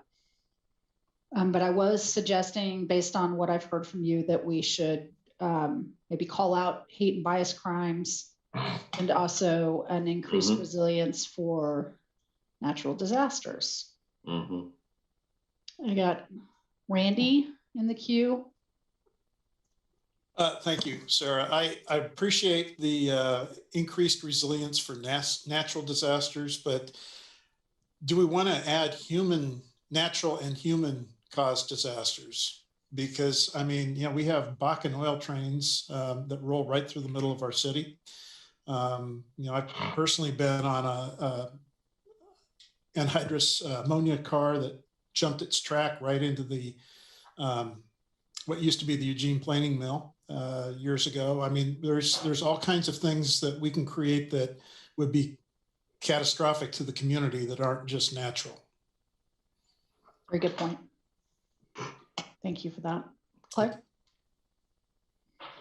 Yeah, thanks, Sarah. So this is one place where the call out of downtown, I understand it, but I think it's one of those places that can cause friction out in the community, that people feel like, well, sure, we want a safe downtown, but why especially downtown? Why not especially my neighborhood? So when we do come back to these, I would love to hear from others, kind of if that call out is needed, if it's potentially divisive, what others think about that. Before somebody else jumps in, because I went back and I looked at the actual PowerPoint that we did from when we did this work. The reason why it ended up being called out during that time is that every survey, it was pretty much every area of the city said they were worried about downtown safety. And that's why it got called out specifically. And sure, we haven't done that level of survey now. So it could be that it's all of Eugene. Right. And I remember that. And I remember when I moved here in 94, what downtown looked like. And, some of my ward is in downtown. So I'm not, but I think part of our idea of looking at these now 10 plus years later is like, have circumstances shifted, have our constituents shifted and where they want us to emphasize or not. Okay. Emily. You're muted. I hate to say that because I know you haven't had lunch. You're muted and you're hungry. I think I can speak now. I agree that the entire city needs to be safe, and the emphasis of downtown is somewhat divisive right now. I would suggest, though, that the reason we're not hearing complaints about it is nobody's coming downtown. People are working at home, and it's a much smaller population, which does make the people on the corner much more visible, but there's less people to be offended by it. Except me, who walks down every day and gets really cranky when I can't get down the sidewalk and it's a cloud of smoke. So that's my concern. And I have to put in here, why are we using the chat? I thought it was against the rules for a public meeting. Even though it's charming and fun, I don't think we're supposed to do it. You're correct. And because I've been sharing the screen and I didn't realize until deep into the session that you were doing that, or I might have said something. So I tried to limit my chat comment to things that weren't necessarily pertinent. Sort of logistical. Right. Yeah. Alan, go ahead. Alan and then Matt. Yeah, probably okay to delete downtown. I think general sense of safety is a big issue in neighborhoods, it's walking at night and things like that. So, and I also did want to point out that Claire's doing this was the closest we've come to an interpretive dance. So. Thanks for that reminder. Matt? I wasn't aware that we shouldn't be using the chat, so I'll own that. I've been chatting in the chat, so I'll refrain from doing so. But one of the comments, and I don't want to get too wonky, but I like Councilor Grove's comment about adding, human caused or man-made. And I got a little wobbly and wonky by suggesting anthropogenic. But it's a fair point. That too many syllables. Yeah, human caused, I think, works just fine. But it's a fair point that the disasters that we face are not just natural disasters. Even the pandemic, one could argue, is a result of human caused climate change. There's cybersecurity too. Mm-hmm. Mm-hmm. Emily, how about you go? Shoot, I just forgot what I was going to say. So we can come back to you. Come back to me. All right, Alan, your hand is up, and I don't know if that's because you won in this round or you just didn't take it down. Okay, Mike. No. Alan just hit a really, really good one that I think we ought to be thinking about. It was kind of a top throwaway there at the end, but cybersecurity is, I mean, let's put it in context. I have, one of my great fears is the susceptibility of our electrical grid, for example. And I know that's not technically, that itself isn't technically a city issue, but I wonder if in the realm of community safety, we shouldn't be thinking about technological issues as well, because we depend on an awful lot of systems that depend on them. And I'm certainly not an expert in this field, but that would seem to me to be a wise and prudent thing to consider. So. Thank you. I know that Mia and her team are probably super excited to hear that. Emily. How about we just take out anything before disaster and say increased resilience for disasters?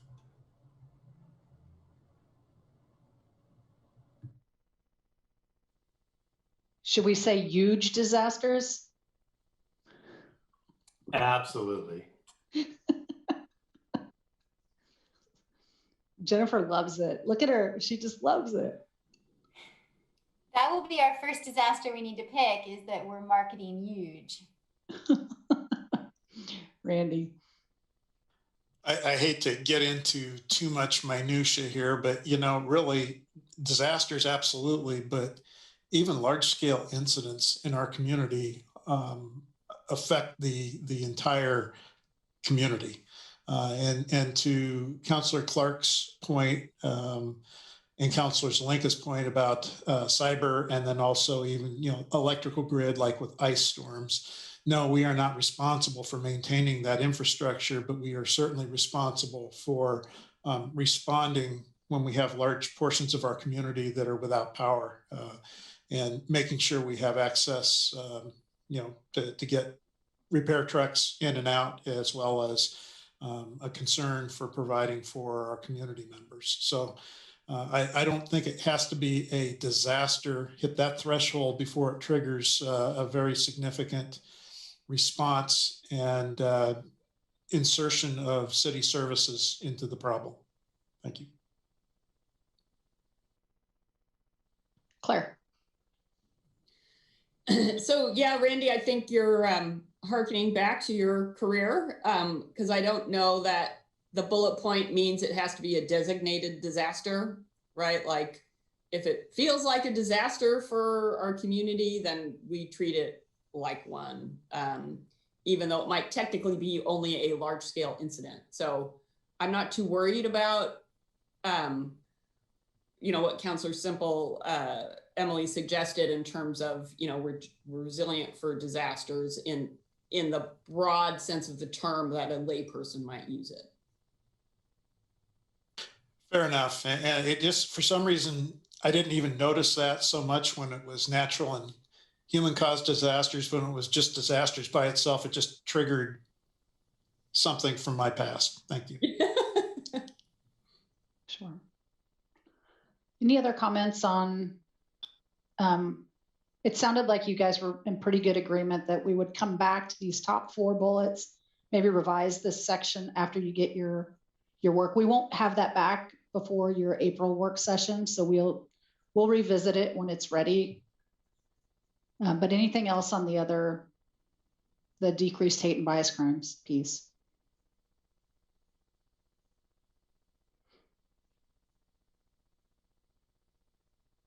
Sounds like we're. You know what? I'll just jump in here. I think that this may not be a strategy that could work or a tactic that could work, but I think that if we have a kind of campaign that the city gets behind, in terms, if you see something, say something. If you see someone who is being, verbally or physically accosted, don't be afraid to call 911 and report it, because a lot of these incidents go unreported in our community for a variety of reasons. If you are an immigrant without papers from Mexico or Central America, you don't want to get tangled up with the police. You think police have issues here in the United States. In some other places, it's really bad. So, some way of getting the message out to the community that we're not going to stand for, we're not going to tolerate hate and bias crimes. I know they had that in one Montana city several years ago. I don't think it was Missoula. It might have been Missoula, but I'm not sure. But yeah, they had a similar campaign to that, because there's no way that you're going to cut off all these hate crimes, but you can have the community having their eyeballs on what's happening and being aware and being sensitive to it. Thank you, Greg. Mike? Yeah, the other day when we had the conversation around hate and bias crimes, and I said I was going to call for a work session. I haven't filled out the paper yet because I saw enough heads go up and down, and it's previously been the case that we just kind of schedule one. I just want to ask specifically of Sarah and of the mayor, have you guys done that, or do I need to put the poll in the field? We actually haven't met, I don't think, since then. So we have not done that yet. Monday tends to be the day we talk about the calendar. Okay. I suspect that we'll have enough of my colleagues that will agree that we should talk about that we may have that work session. So to the 5th bullet point, I would say we want to add a decreased incidence, and I agree with Greg and what he said, but I'd also say we want to have an increased response. And I would certainly wait to, do any alteration until maybe we've had that work session or the community responds to us as well, as they're going to do. But I would like to see that as a more of a proactive measure on the city's part. So one of the benefits of the work session poll as opposed to the head nod, and I'm not saying that the head nod is not okay in this point. Clarity. That's one of the process session items I have when we come back from this is like when you're doing that poll, like getting really clear about what your purpose is and what your intent is, so that we come to that prepared to deliver something that the rest of you that have voted yes on the poll are ready for, as opposed to coming and kind of. So that's the part where I think that's helpful. And the only reason I hadn't done that so far was to be more inclusive with everybody. I don't have, the opinion on what we need to do here, but I just feel like we need to do something more robust than we have as a community. So that's why I left it a little bit open, but I'll write something down and we'll see if other people want to, make additions to the informative pieces below the question. That's just fine by me. So. Yeah. To just questions. Matt. We have decreased property, decreased hate and bias crime, and increased resilience. The those are quantitative, and then we have two qualitative statements: the greater sense of safety and the better police community relations. How are we measuring the? That's the next part. Okay, then I will. Super excited. I will chill out then. No. Yeah, it just struck me as like, what are the metrics that we're using to in this bucket, in this goals outline more than the others, but similarly, I have not concerns, but I have observations in the sustainability realm as well. Like, what are we measuring these decreased property crime from here to 2025, or for the next 10 years, or is this looking at the last decade till now? So this document spurs more questions. This goal and this bucket, more than any of them, has I guess spurred more questions than any. Thank you. Randy. I'll make this quick. I agree with what Councilor Keating said. And another thing that I should have caught it the very first time around, I don't know if this is getting into too much detail here, but the goals kind of drive some of our work.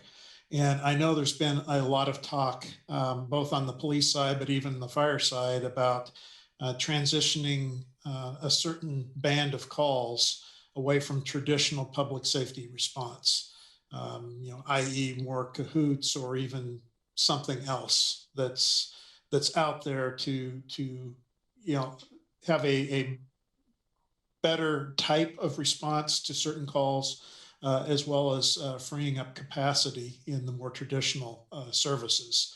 And I would just hate to lose that. I don't know if it can be even in the notes, or I'm guessing it's going to be part of our discussion at some point.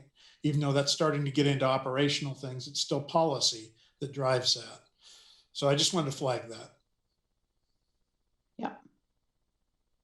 Alan?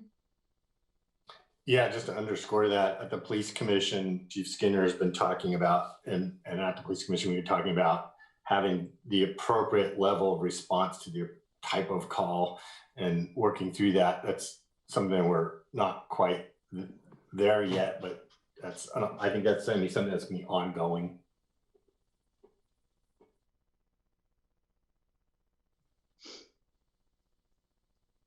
All right. So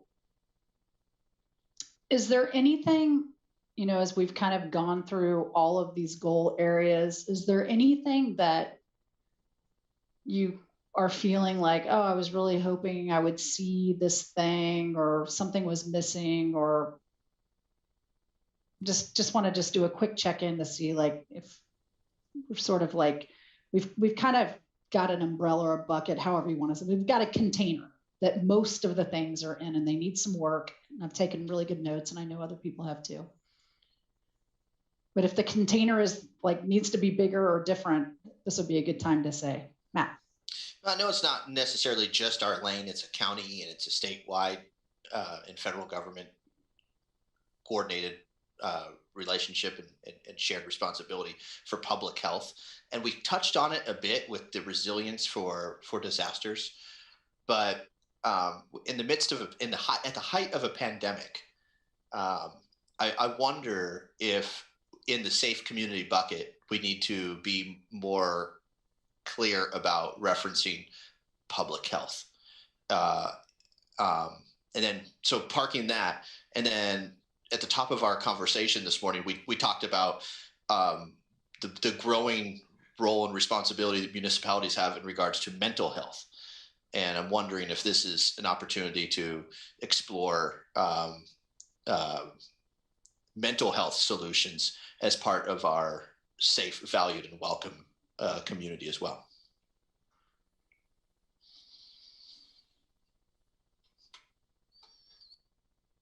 Mayor, I can tell you're trying to push that mute button. Yeah, thank you. Yeah, that's an interesting comment, Matt. I have to confess that that feels like a bigger conversation. That feels almost like a structural conversation to me, not a values conversation about we're not a public health agency. We don't have that mandate.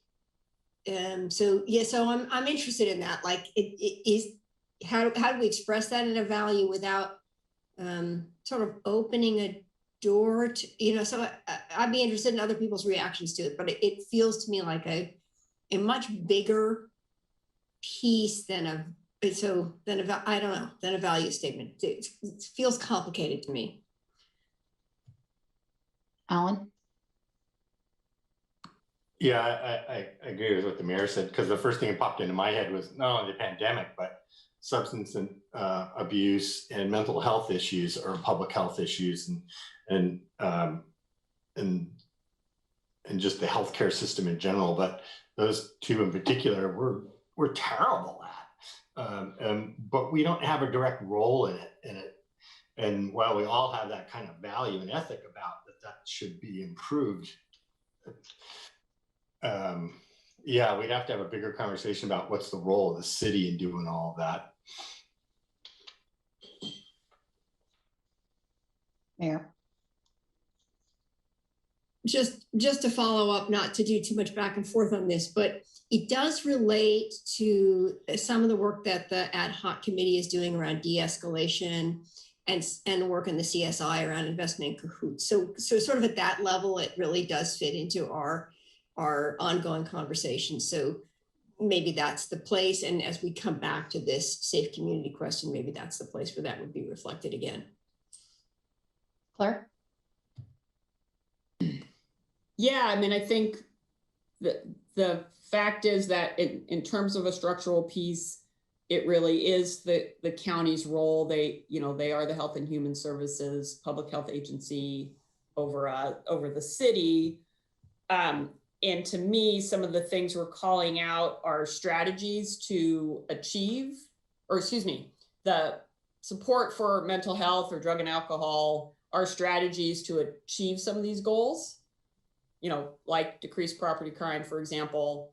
And so is our piece around the idea of increased access to housing and shelter. That would help with people's mental health as well. So I appreciate the impulse to call it out and would be interested in looking for a place that works. I also think our piece about stronger partnerships with public-private entities, that's another place we can seek that outcome. All right. So we're in the home stretch. And Emily still hasn't eaten, so the whole question is going to be whether we finish before Emily gets her lunch or not. Not funny. So I'm going to propose this. We are in the home stretch, but I want to give you a couple of minutes to think about how we're going to do this next section, because I think I'm going to pose a couple of questions.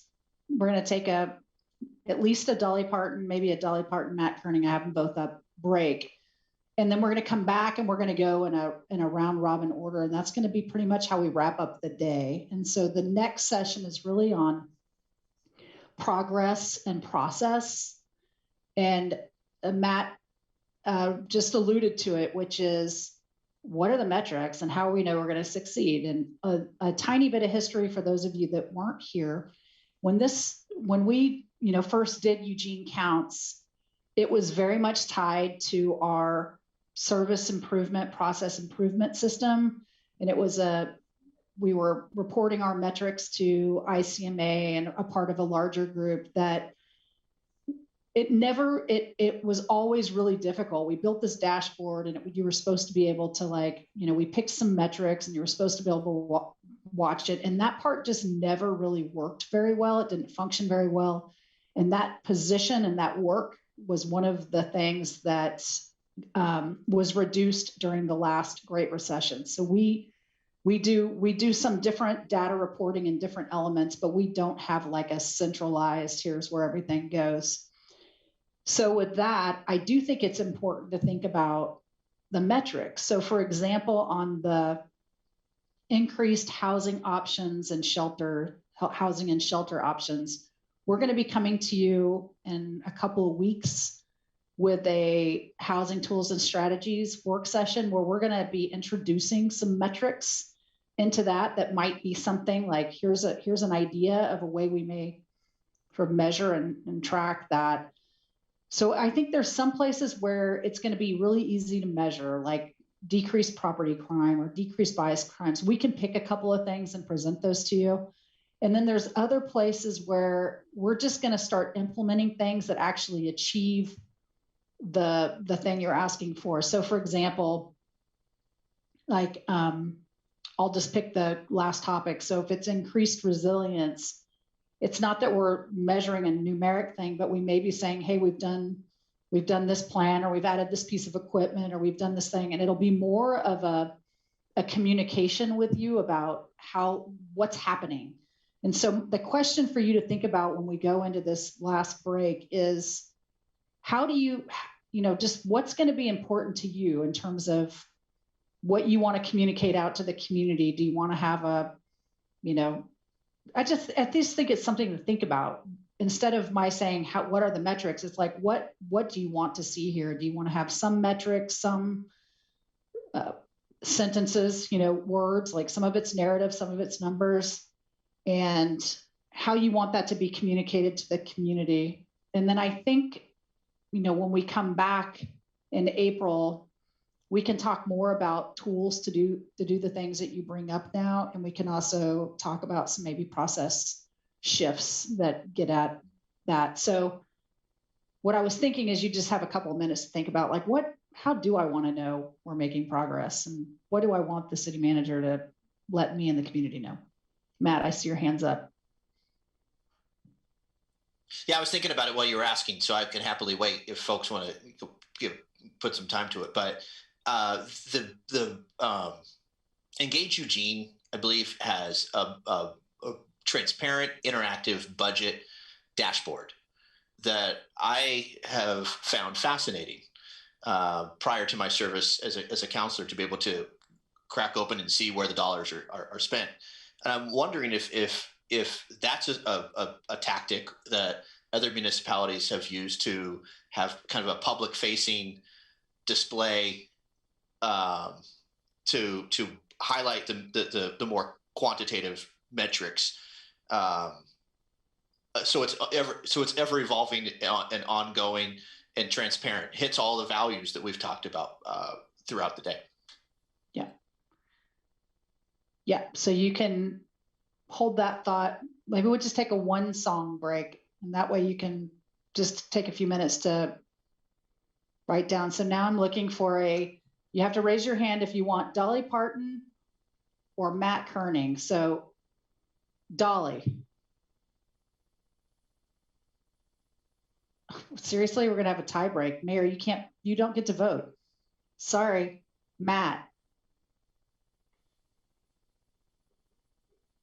This is awesome. I think we might have a split here. What did you vote for, Emily? Do both. Neither. She's hangry. I abstain.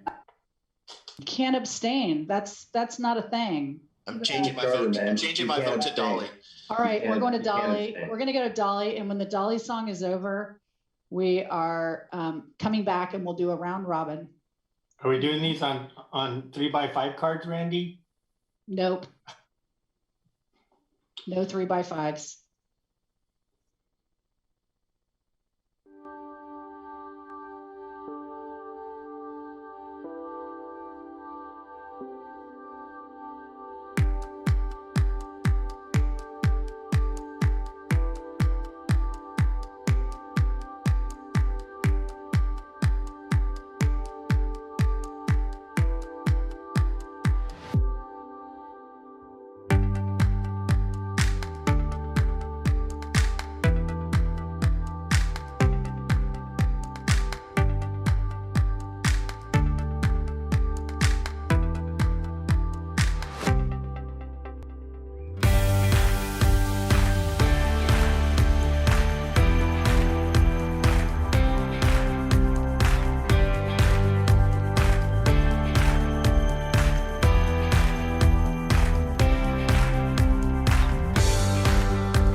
All righty. It's kind of a sweet song. Says a lot about us. All right. How about we just how about we go backwards? We'll start with Ward 8. This tests you. You have to know your ward number. I'm only doing that because I think Emily might be eating now and she's Ward 1. That's fine. To me, it comes back to how we're going to measure what we can measure and make sure that that's clear right up front. And then the other piece is just that we do updates for the community. I mean, that's really what this comes down to for me is what the plan is, what we're doing to work towards the plan, and then when we get there. And so, I go back to what Councillor Keating was saying. I think the metrics are going to be very important to this process.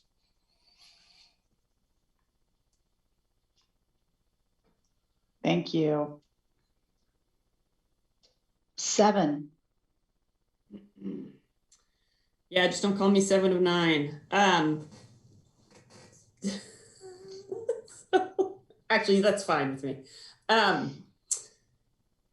Yeah, I don't have strong feelings about this. I'm kind of more of an intuitive person when it comes to, how we figure out these things. Metrics are great, and things that can be measured in a meaningful way and provide meaningful data to us, I think should be measured. But I don't tend to kind of hyperventilate over the details on that. One of our goals is people feel more safe.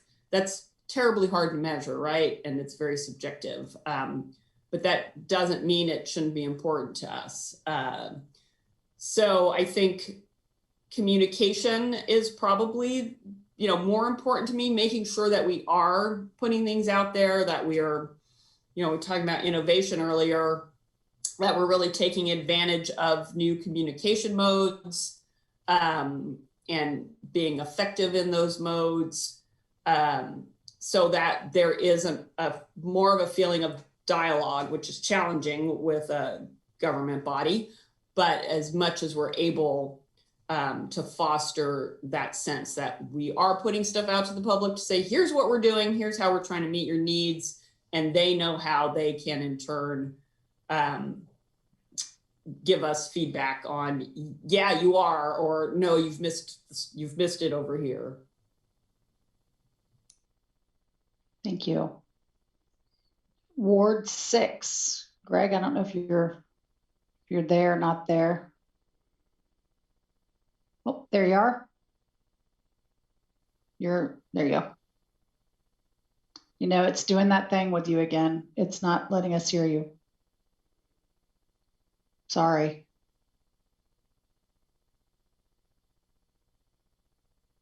Okay, we're going to go to Ward 5 and come back to Ward 6. That's me. Okay. I'm interested in certainly in metrics as a measure of some of this stuff. I think that tells an interesting story. What's more important to me, though, is our ability to tell the story of connecting the dots, of how a lot of the things that are goals on these lists are interconnected. So, gosh, I can't believe I'm going to quote Captain Metaphor, but it's like a game of whack-a-mole. So, we work on this goal over here, which pushes the other one up over there, which pushes the other one up over there in the negative direction. And so I'm really more interested in how we have a constant kind of mindfulness of the interconnected pieces of these goals, and how overall we're creating a better environment and more livability and some larger scale goals by how we're mindful of the impact of trying to accomplish one goal on what the outcomes for another goal would be. So I don't know if that makes a lot of sense, but to me, yeah, I want to see the metrics, but I also want to see us more mindful of the impacts on all our goals with some specific decisions. And maybe kind of a reminder, for example, from staff, awesome guy, guys, great idea. We're happy to take care of that, but please be mindful that when we do X, it's going to have Y impact on your other goals.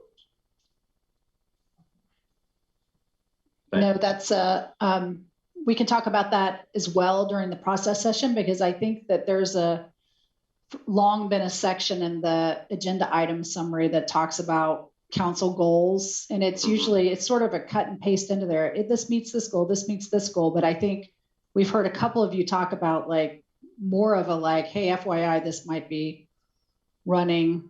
This is either supporting another goal or running an opposition. I often feel not fantastic about feeling like the pull to connect dots and say, hey, but that's, we got to be careful about that because it's going to be a problem on the other thing. I'd like to hear more of that from staff too, that they get that, and that that helps us reminds us to be better at that. So, all right, we're going to do a backseat of Ward 6 and see if Greg's able.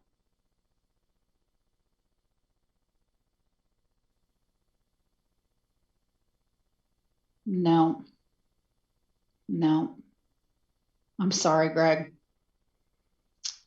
We're jumping to 4. Jennifer. Thanks. First, I will report that it is possible that I got Emily's lunch because my family is reporting that lunches keep getting delivered to my house. And I'm sorry if that's It's happening. not Emily's lunch. I tried to warn you guys that you might get another one because they told us they canceled your orders and then Okay, so they I've got reordered. I've gotten 3 lunches so far. Just Okay, well, FYI. Brooke, can you let Sandy know that Jennifer has 3 lunches and Emily's chewing her arm off? Yes, will do. We've got a new goal, it seems, in terms of communication. I think we are going to finish this work session before. So on that note, I am also very concerned about communication and making sure that we are getting out into the public, Good example. what we're doing and when we collect these metrics, which I think are important. I think that looping back and making sure you're doing what you think you're doing is very important, but also getting that information out is very important, because if it just stays internal, I think that's one of the things that contributes to feeling like we're maybe not making progress, especially on those more, and I'm going to use the word squishy, but the ones that are a little hard, there aren't hard numbers. You can't say like, we had 10 property crimes and now we have 5 property crimes. Some of them aren't like that. And so it's harder to gauge that things are getting better if you're not getting that feedback in some way out into the community. What else? But I think it was Mike that was saying that that needs to be collected in an authentic way, and that's difficult. I guess that's it. I was a little distracted by the food, so. Just every time I think about it, it's like every few minutes someone's knocking on your door like, here, another one. We're going to go back to Greg and see now if it works.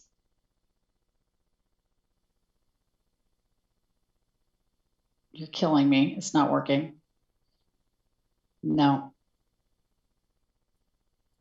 All right. Hang in there. We will get you, even if we have to dial you in. Ward 3, Alan. Yeah, I've often said that you get what you measure. Totally believe that. So it's important what you measure, and because it's how we determine whether or not we've succeeded in what we're trying to accomplish. So, a good example is we've had a lot of conversations about housing tools and strategies.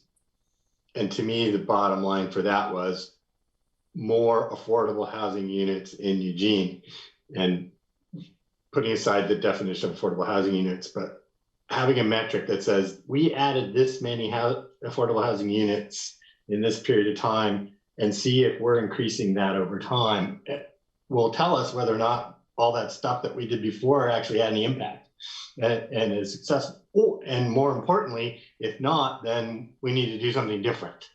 So using the metrics is extremely important to guide how we manage issues and move forward on them, even though it may be incremental.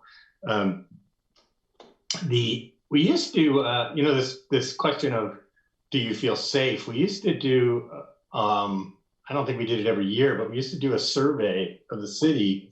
And that was one of the questions was, do you feel safe in your neighborhood? And they asked a couple different ways, but we haven't done that in a while. Is that coming back, Sarah? Yeah, I meant to mention this earlier when we talked about those survey results from the COVID survey. We were going to do the community survey last year, and we had a plan that was including our online platform, the statistically valid piece, but we also included a part where we were going to canvass in the neighborhoods, especially in a lot of the underrepresented, marginalized areas. And all of that got put on hold with COVID. So the purpose when we did this survey is we intentionally put questions in there that would set us up nicely to understand what we need to do this year in our community survey. So we are planning on doing the full community survey this year, and we'll probably use some of the information from this to help, because it's, as you saw, like there was the huge piece on people's concerns around homelessness. And I think we can use the community survey to understand a little bit more about what that concern is more specifically, as opposed to just, we're concerned about homelessness. Yeah. The final point I wanted to, thanks for that. That'll be good. I would like us to continue to do that, especially over time, because then we get to track it. Although we can't do it in person. The last point I wanted to make was something that Mike brought up and that we have been bringing up since we got on council, which is we do not tell our story very well. In fact, we're terrible at it. And just the other night, the mayor had to correct someone that said, we are doing absolutely nothing, quote unquote, for climate change, on climate change, which isn't even close to true. Yet people have the perception, and it's either that, and there's a lot of reasons for that, but one of them is that we don't tell our story very well, and we don't purposefully go out and try to tell our story very well. We have communications venues and communications people, and Laura and all those folks do a great job of that. But it's more like, I harken back to my mentor and when I worked at Emerald PUD, he used to say, if we don't tell people what we're doing, how the hell are they going to figure it out? And we used to spend an enormous amount of time and effort and money sending out information and directly communicating the things that we did, not just general information pieces, but the successes that we've had and what we're actually accomplishing. And we don't do that. And I think we really, really should. It would be very helpful in a lot of ways about when we try to do things that we can point to those successes. One more example is, the promises made, promises kept kind of pledge that we've been making on roads. We said we were going to do X, Y, and Z in roads, and then we verified it with the audit and the committee, and then we could say, and we did say, we did all this, and we could show it. And that kind of communication that connects the dots, as Mike was saying, is really important, I think.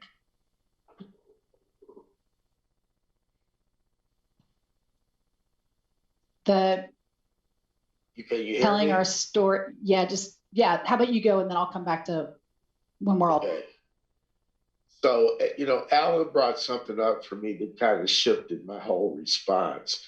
And I think you're right on the money, Alan. We don't tell our story well.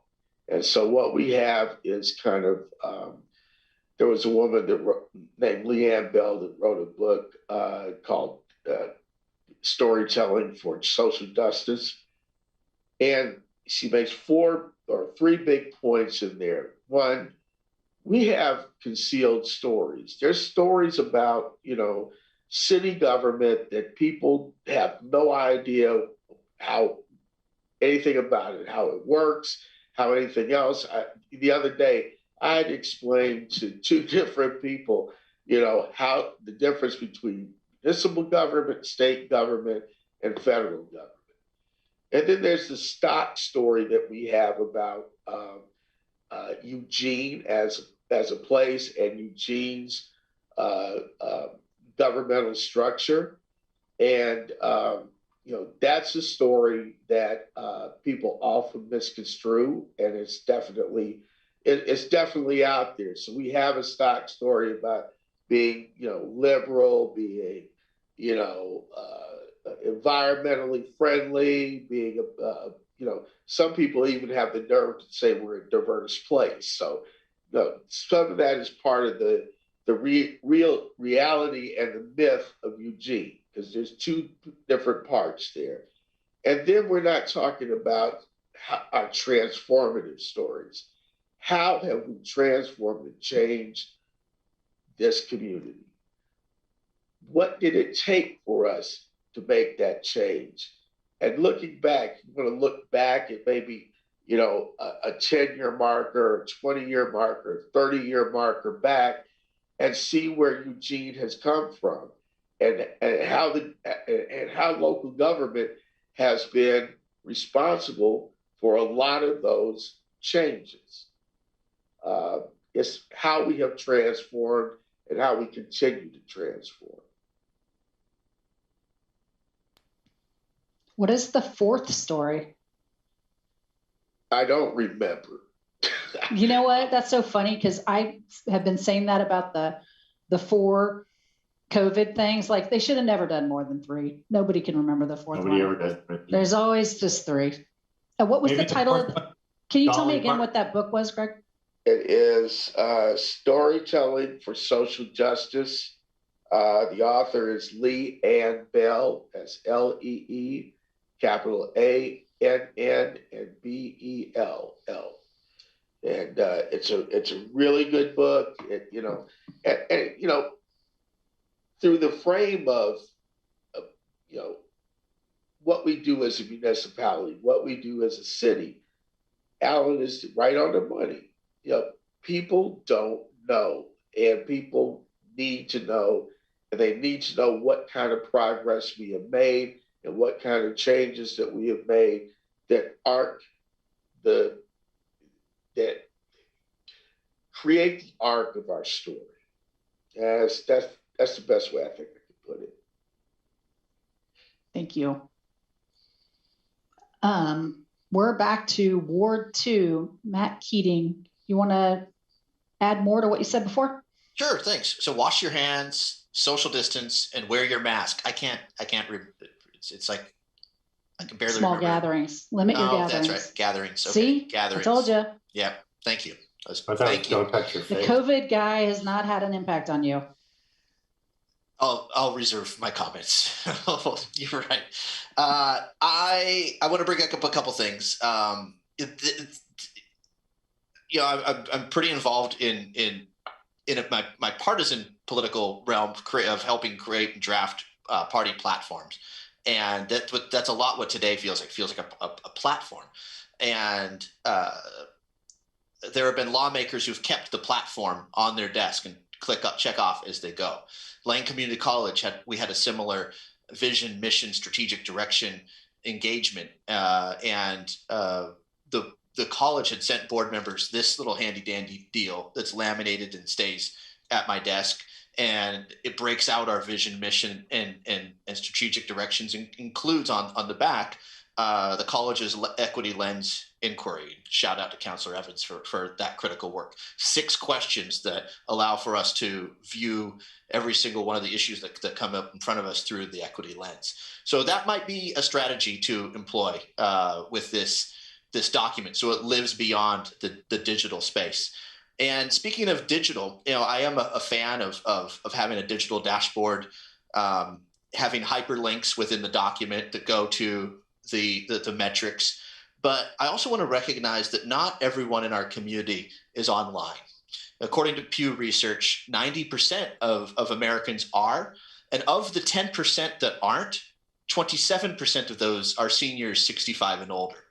And I think that all too often our aging community are ignored, unfortunately, when we put so much information in the digital space that either they don't have internet access, and or if they did, I highly doubt eugene-or-gov is bookmarked as a top search item. So I would like us to think about maybe more traditional ways and not just utilizing traditional media. That's a critical piece. But town halls, when we're back, post-pandemic, I invite any counselor that wants to engage in a town hall conversation. Counselor Groves and I did something similar to a town hall recently with the City Club of Eugene. And that was a fascinating conversation that allowed for us to tell our story from the unique perspective of being new incoming counselors. But I want to just make that open invitation. If any counselor ever wants to do a neighboring, whether it's a telephone town hall, a virtual town hall, or post-pandemic in-person town hall, or all the above, I would jump at that opportunity. The Neighborhood Association here in the South Hills, Southeast Neighbors, does a quarterly newsletter, and they've been very gracious to allow me to have that space to talk about what I'm working on. And I hope that continues. But I don't think we have an email list that's broken out per ward that allows for each counselor to be able to communicate effectively and in the moment with constituents. And so I suspect that neighborhood associations have access to email lists. But it would be great to be able to, from my vantage point, I don't want to speak for my colleagues, but it'd be great to be able to just communicate quarterly or monthly with folks about what I'm working on and invite feedback. So we could better tell our story in person post-pandemic, better utilizing the digital space. I think we do a good job in that digital space from what I've seen, but I think there's always room to grow. Better tell our story through traditional media and maybe get more creative in ways that don't necessarily cost a lot of money to do, but just take the just time and effort. And so I'm looking forward to seeing how I could be helpful in that arena. Thank you, Matt. Emily, and then Mayor. We have 9 minutes, or I'm going to break my promise. I don't have, much to add. People have covered a lot of it. I also, when there's data, pretty much share it, and I want that to happen. How do we know we've succeeded? Well, for one, there'll be less complaining and yelling and angry emails. If people feel safer or whatever, they won't complain as much. And I would really be helpful to know incremental steps more. I think that sometimes we don't hear about things until they're resolved, and we don't hear about things that don't work out. And when people say, I'm not doing anything, we're not doing anything, sometimes I can point to evolution and where we are now. But sometimes I'm like, I don't know, I'm not, as I've been told, not operations. So I don't know. And we do get reports back to council, tell us in 6 months, and you do, but I just feel like I'm kind of short on information for telling my story. What our story, what are we doing? So maybe somehow emails to us in incremental steps, not things that are too dubious, because we don't want to tell the public we're doing this and then we're not. I'm not really sure how to tell this story. The RG doesn't report much on what we're doing. And of course, everything is expensive. Mail and newspapers is expensive. Web is not. But what do we do about people who don't go online or read the newspaper? They're really just cut out of it. And that's a concern. Do we tell a story on radio? Because, maybe some people do listen to the radio, and I don't know, I just thought of that. Newsletters to the neighborhood are great if people read them. So that would be helpful. I don't have a Facebook page. Well, I do, but I've somehow been cut out of it for 2 years, and unless I meet somebody who actually works for Facebook, I'm doomed. So I don't have anything to replace that that's easy, where, you know, I can just get on there and say 3 sentences. Today in council we talked about, instead of making it a quarterly report, which I didn't take classes that had term papers. So, you know, that's more of a problem for me. I don't know how to replace that. And I try to make myself available for meetings or phone calls or Zooms now, but that's only a limited outreach of people who approach me. Town halls would be great. So yeah, it's a frustrating thing. How do we know? But much more importantly is how do we tell people? Thanks. Thank you. So Mike, I see you have your hand up, and so I don't know if you're just going to do a quick clarification before we move to the mayor. Mayor first, please. All right, Mayor. Okay, thank you. It's really great to come last because I get to hear what your concepts are. So some things I'm just going to say, I agree with this, and then some I have some additions to make. So, you know, agree that whenever we can have easily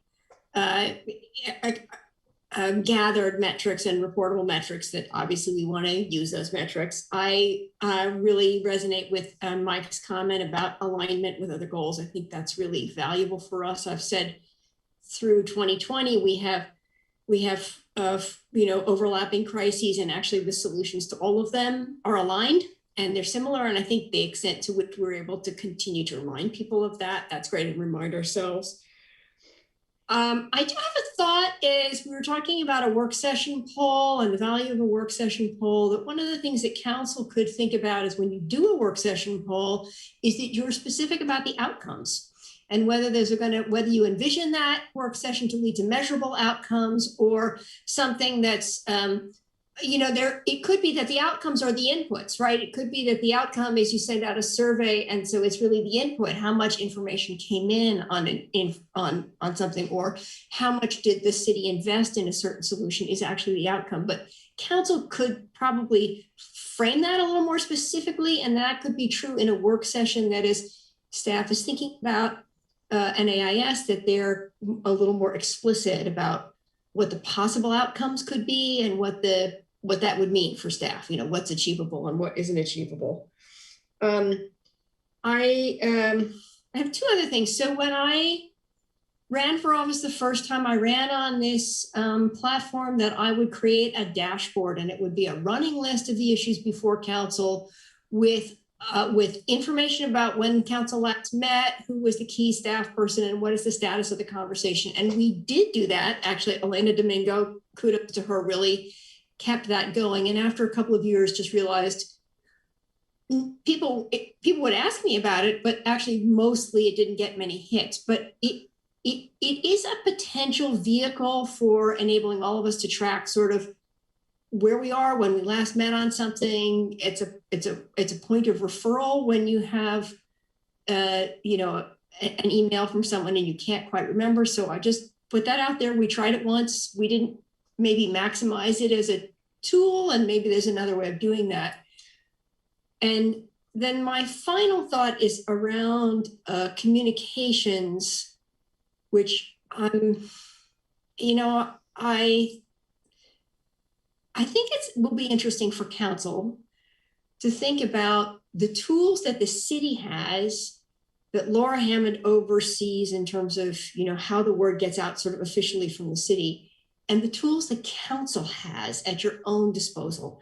And if there's a way, I mean, Matt came up with a couple of specific ideas. If there are ways in which, as a council, you want to be supported better or differently to speak for yourselves, not what the public information team is saying about the city, but what you as council will say about something, because you have an opportunity. you can be edgier than the city can, right? You can be more specific about what you see the conflict, which is not something this city publicity is going to say. So I do think it'd be interesting going forward to sort of think about those tools. I made this quip to the manager the other day that big city mayors have press conferences. Like, that's what they do. They have press conferences. I mean, there are tools out there that we don't actually use as a council.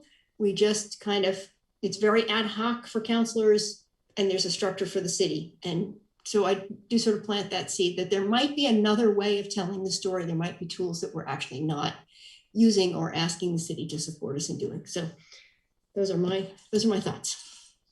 Thank you, Mayor. Mike, you have your hand up. You've got like 20 seconds. I think the mayor's point was excellent. I agree entirely. I was going to say that I think Laura and Brian and all the folks that work in information do a great job. But to Alan's point, I agree with him. He and I have talked about that for a long time. And I think they do a great job of creating videos in our city's information department and that tell stories. I would encourage them to consider the idea of letting more community members be highlighted for showing the outcomes of what the city is doing. So in other words, testimonials, the people who live here, of the impact of whatever it is that we're wanting to make sure people understand what the council was trying to do, how it happened, what happened on the ground. Those, I think, a lot more stories about how what we're doing impacts citizens' lives day to day have the capacity for us to be less misunderstood or more understood about what we're trying to create. That tells a better story. And then lastly, for our sake, Alan and I have also said for a long time that the idea of, and this is a connecting the dots point, interconnectable topic matter for us is easier to do today than it ever has been. If we're going to have on an AIS a topic that connects to 3 other topics, it's very easy for staff to have a running list or an index and hashtag this issue and hashtag the other to previous AISs where we've gone through that information and see a history of our work on some of this stuff. I'd like to see that more available both for council and for the general public, to see all the discussions we've had somehow linked when we have a new one, so that they can see the history of that work over time if they want to. So thank you. Hashtag Ito. All right, so we're at 2:01. You guys killed me. Blew it out of the water. I want to thank you again. My lunch is at the door. I haven't looked yet. Dang it. If we had stopped right at 2. I just want to thank you again for investing your Saturday with us. All of you that have your cameras on, and for all of you that don't have your cameras on. This has been incredibly valuable. Again, we'll go through all these notes, and we'll be prepared to come back on April 12th with kind of something you can say yes to. And if not, it'll be easy. I'm sure by the time we get there, it'll be close enough that you'll be able to tweak and get a yes on that same night. I'm feeling pretty confident about that. So we'll also have some discussion about process, and maybe we dive into a little bit of communication while we're there too. So that's it. That's everything. I'm really, really grateful for all of you. Thank you. Manager? Thank you. That was excellent, Sarah. Thank you for the way you illustrated this. Really great. Thank you all for sitting in. Well done, Sarah. And thank you to our council buddies. They're all Thanks, here Christy. now. Thank you.